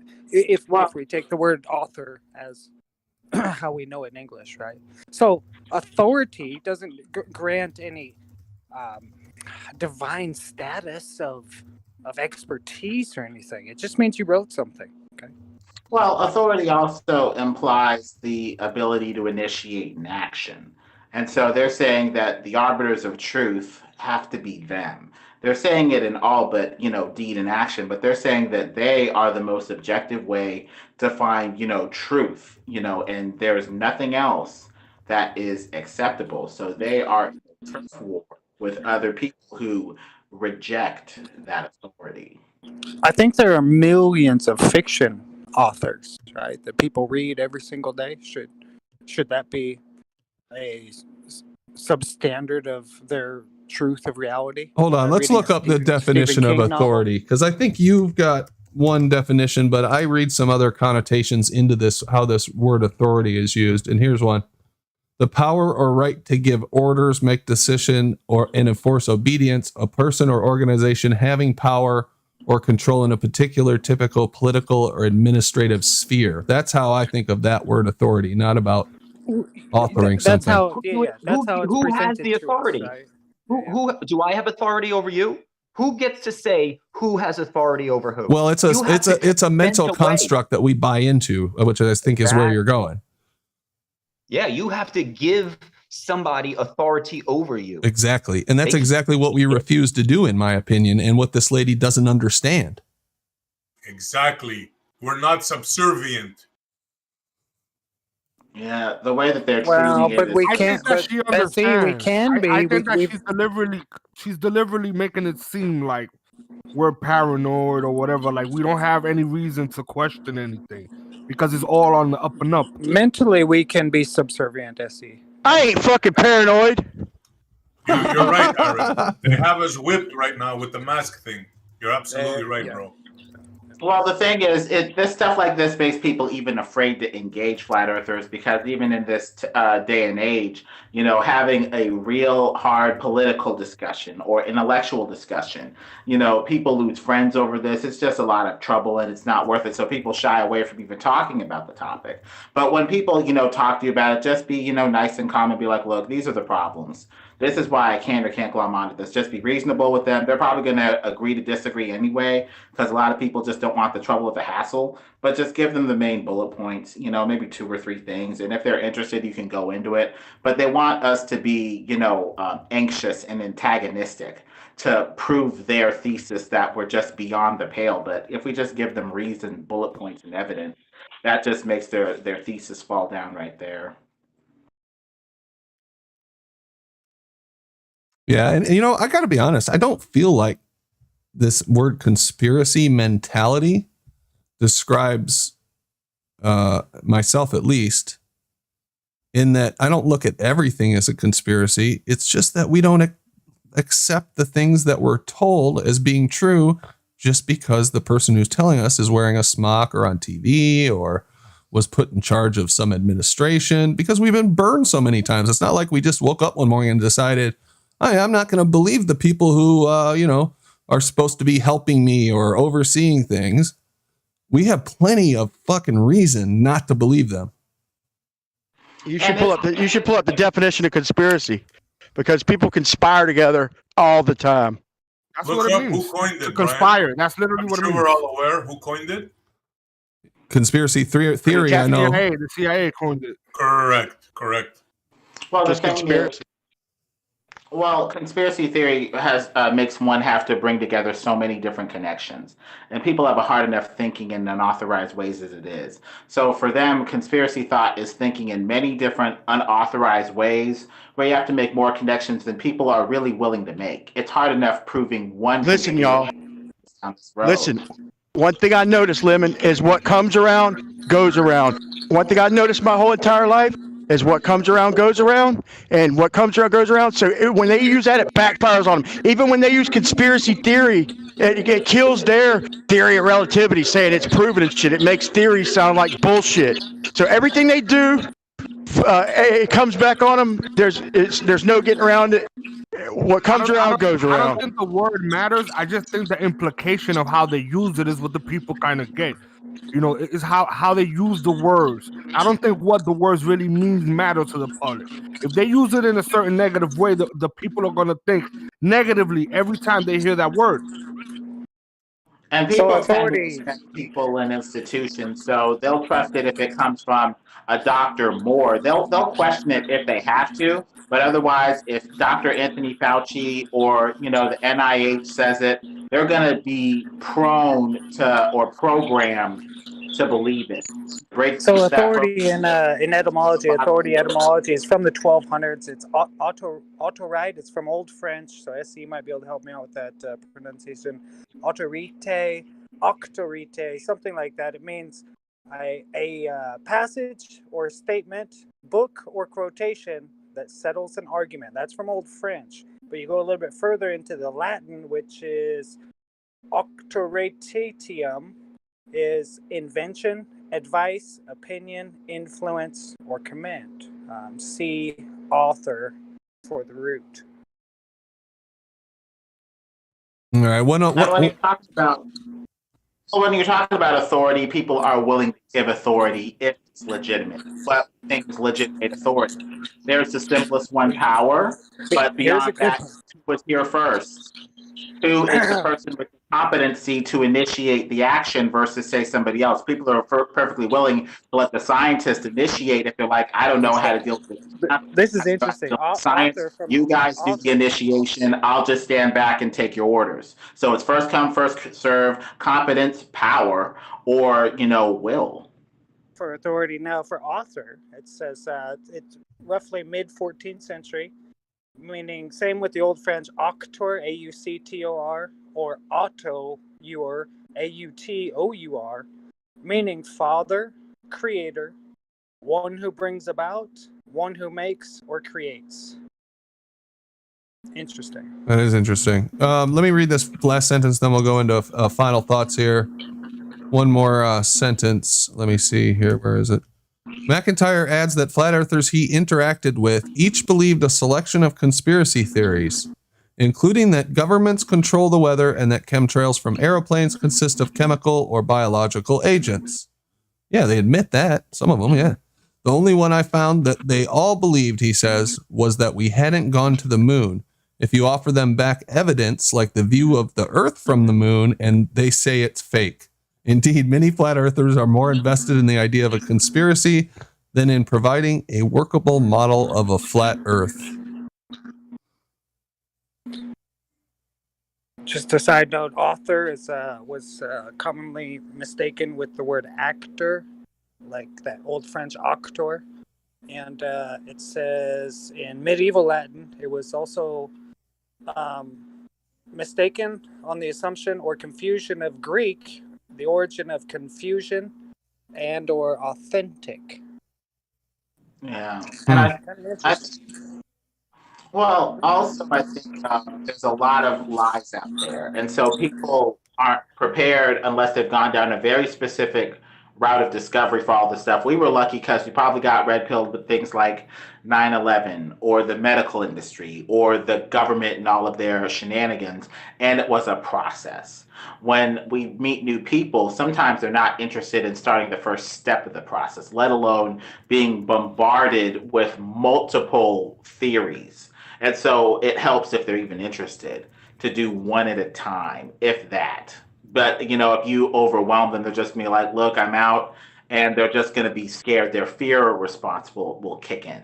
When it should be like hopefully a journey together and a conversation, with maybe a point or two. And it may take years, but just work with them, I guess. This is the thing here. He's wrong also. Not everybody believes that we didn't go to the moon. There are flat earthers who think that we went to the moon, such as Ali B. He's one of the only ones that I know of, but there are people who think that we went to the moon. Okay, let's wrap up. Go into final thoughts. It's 10 to 8. And I think we will start at the top this time. Bandsaw Bandit is in the chat here. You want final thoughts? I know you didn't join till later, but go ahead. Hey, Brandon. Good show, mate. Just want to quickly respond to something Lemon said. If you're losing friends over talking about anything, you need to choose your friends a little bit better. All right. Thanks, Bandsaw. Brian. What did he just say? He was saying said, if you're losing friends if you are based off losing of friends talking about anything, you need to choose your friends a little bit better. I still didn't hear you. Yeah, I don't know. I can't respond to that, but I'm gonna say this, man. I'm gonna say this one more time. Okay, I don't believe that Ohm's law proves electrons. Okay, like Coulomb's law. It's just a way for us to communicate, okay, positive and negative charges and the attractions thereof.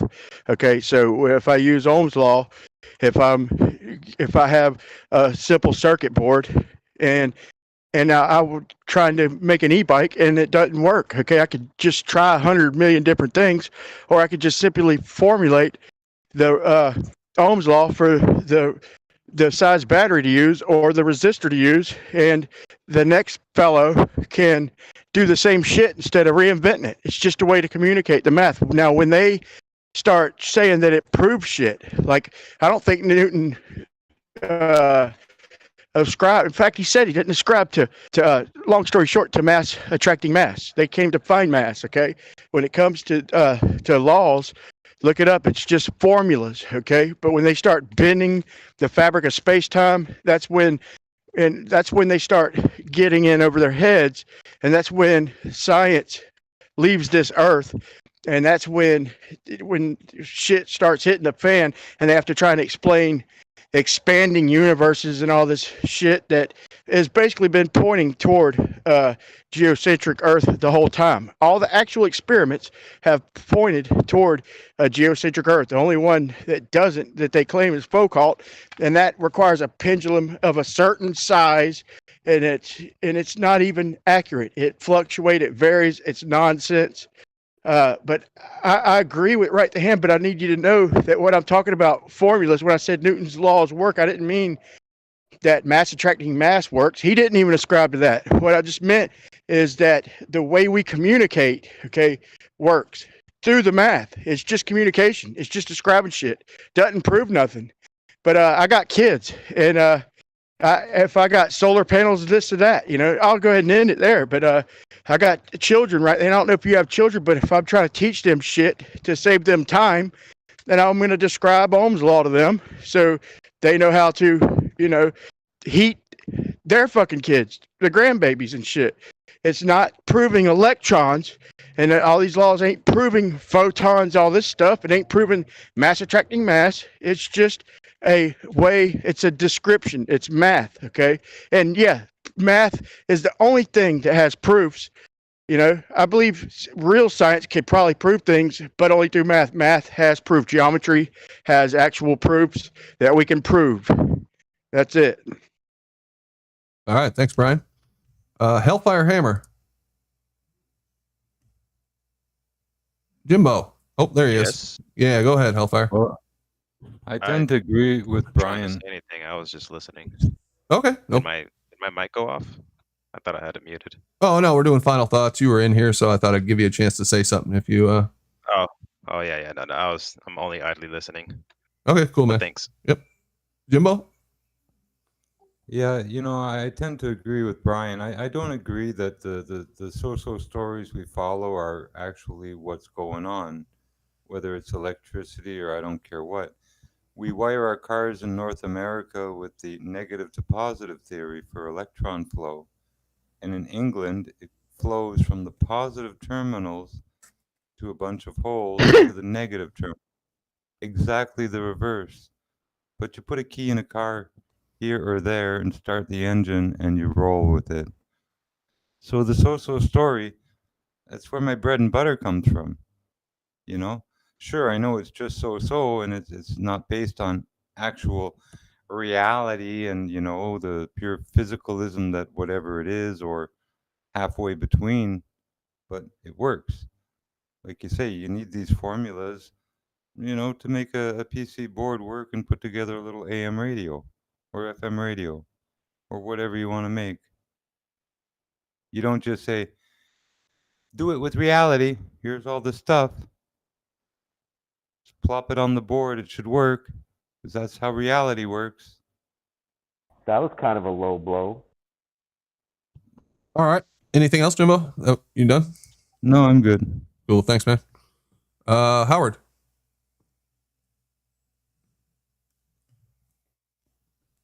Yeah, you got me? Yep. Yeah, I guess the best thing I could say is I agree with Bandy on what he was talking about friends. And if these equations and laws and things work and we utilize the technologies that they produce, I don't see how we can deny the existence of those constituents. And that's all I got. All right. Thanks, Howard. Jay. Great show. Thank you for having me. That's it. I'm good. Cool. Thanks, Jay. Aaron. Hey, I don't think, Brian, I don't think right to hand is dumbing anything down, any information, maybe bringing it back to basics or attempting to just bring that idea out. Let's go back to basics, go back to reality. When we're talking about authority, you are your own authority. We are people, right? We are the authority on this land, I guess, right? I mean, these are just ideas that we've heard, and I can kind of prove this because sit there and ask Left Lane, what does he do most of the goddamn day? He's fucking shifting gears, turning the steering wheel, but he's talking to himself the whole time in his mind, right? And so do I. I run a piece of equipment. I'm just sitting there talking to myself, like authoring my reality. I see stuff and I think about it. When Newton saw the apple fall or whatever, did he run out and start talking to folks? No, he just sat there and talked to himself about it and became this authority of how shit falls, right? And he put it on paper with a few symbols and equations. Now, that does not describe how the apple falls or anything. And if I want to use that formula or any formula in the future, it's going to be based upon kind of what Brian said, and I think Jimbo, where it's trial and error of all the other folks who have used these formulas, but they're never exact. It'll get you close. It's kind of a prediction of what might happen if you use that formula before you throw the rock. So how far is this rock going to go if I throw it with this much velocity and force? Right? You can write it down on paper and say 522 feet.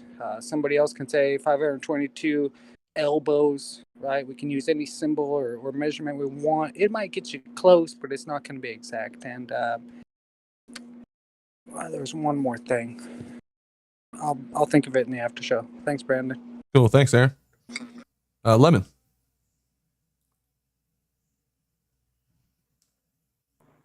A lot of these theories are general layouts, general frameworks. Not all of them are proved, but they just point people in what they feel is the right direction for more exploration. Science's paradigm currently is materialism, at least on paper. But, there needs to be some materialistic mechanism to explain it beyond just, God did it, preferably for them. Now, this is just a general, layout of flat earthers. It's not necessarily backed by facts, this rhetoric, but it's just saying, bad flat earthers are bad news and don't have any legitimacy. That's just the general thing that the propaganda is meant to inspire. And so in any propaganda war, you can counter back that, they're occultists, materialists, atheists, scientism, geeks, whatever.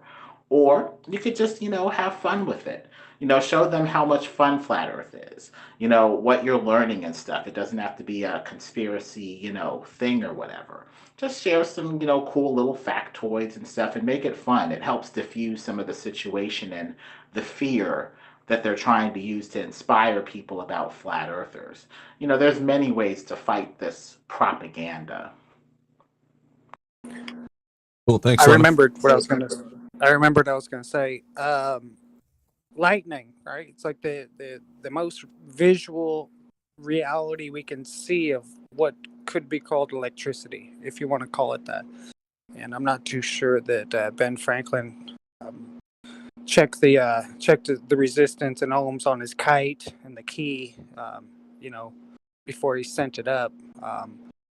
It was just kind of a trial and error thing. And get back in line, man. When it comes Shut to, the fuck up, dude. When it comes to being your own author, your own authority, you also are your own worst enemy. I can't believe Matrix didn't back me up. Lemon didn't back me up. I'm backing y'all motherfuckers up. All I'm saying is a way to communicate shit. And I told right then, you rename it, I'll fucking call it that, dude. Ryan, plenty of time in the after show, brother. Plenty of time in the after show, guys. Rakia. Sorry about that, bro. Rob. Can you hear me? Yeah, go ahead, man. You got me? Okay.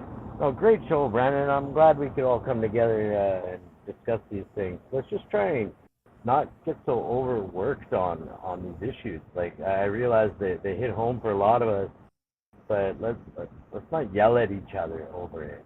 It really hurts my ears, man. I wear headphones. Brian, you kill me sometimes. You just need to relax. Good to know, buddy. Good to know. It's not the first time I've told you either, Brian. Thank you. That's all I got. Great show, Brandon. Thanks, Rob. SE. Yeah, I'm still laughing. Very good show. Shout out to Ranty. Shout out yourself, Brandon, and peace, everybody. Thanks, SE. Bob.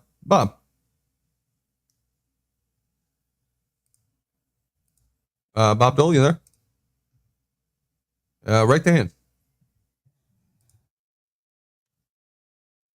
Chris? Yeah. Math is nothing but spoken word.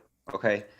The spoken word, regardless of its labeling or its juxtaposition in society, I don't even know if I use that right, but it will never prove anything. Like English, nobody's walking around going, well, without English you couldn't build circuit boards, right? English is spoken word, symbols that you can write down.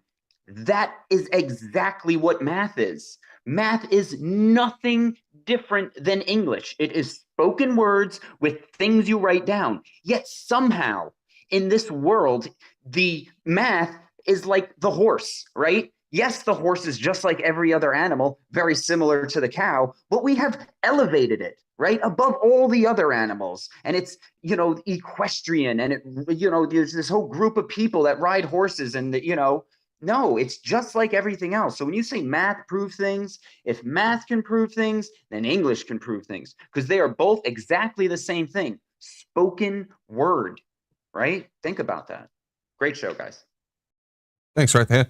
I agree. That was a fantastic show. It was really interesting to read that article and see the things that outsiders think. Just think that person is a journalist, and half of the article was about some doctor, PhD, some expert who thinks they know about us. And how many things did they get wrong in that article? That article was absolute bullshit. But I really appreciate the whole panel joining. That's what makes the show great. Thank you so much for coming. Thanks for bringing your videos. Thanks to the chat members, and we'll be back tomorrow at 5:05. I will record the after show and most likely post it on my channel, Brandon Toy. So go on over there, subscribe it, check it out. They're usually pretty good. And thanks to everybody for joining the show. We will see you tomorrow. I'm going to go on mute. Lemon, you had one last thing. We'll give you the last word if you had something. Well, these people try to tell people what to think about it, but normal people aren't quite like this. So you can also fight the propagandists by just showing how out of touch and disconnected from reality they are in their estimation. Absolutely. Thanks, Lemon. All right, I'll be back, guys. All right, thanks, everybody. Good show. Good chat out there. Thanks to Brian Linky for becoming a channel member. Thanks for all the other channel members and the support to the channel. Most of all, thanks for tuning into the show. We will see you tomorrow, and no doubt we'll have something interesting lined up. I think SE is going to give us a presentation. Got a couple of people I'm trying to get to join the show to talk about what they're doing, including Flat Earth Fokker and some others. Waiting to hear back on times and dates and agreements on that. If anybody has any recommendations for people they'd like to see join the show, talk to the panel, or even just interview on the show, hit me up. Let me know. You can hit me up in the Discord, or just comment on one of my channel videos. It's the best way for me to see it. But we will see you guys tomorrow, 5:05 Eastern Standard Time. Thanks, guys.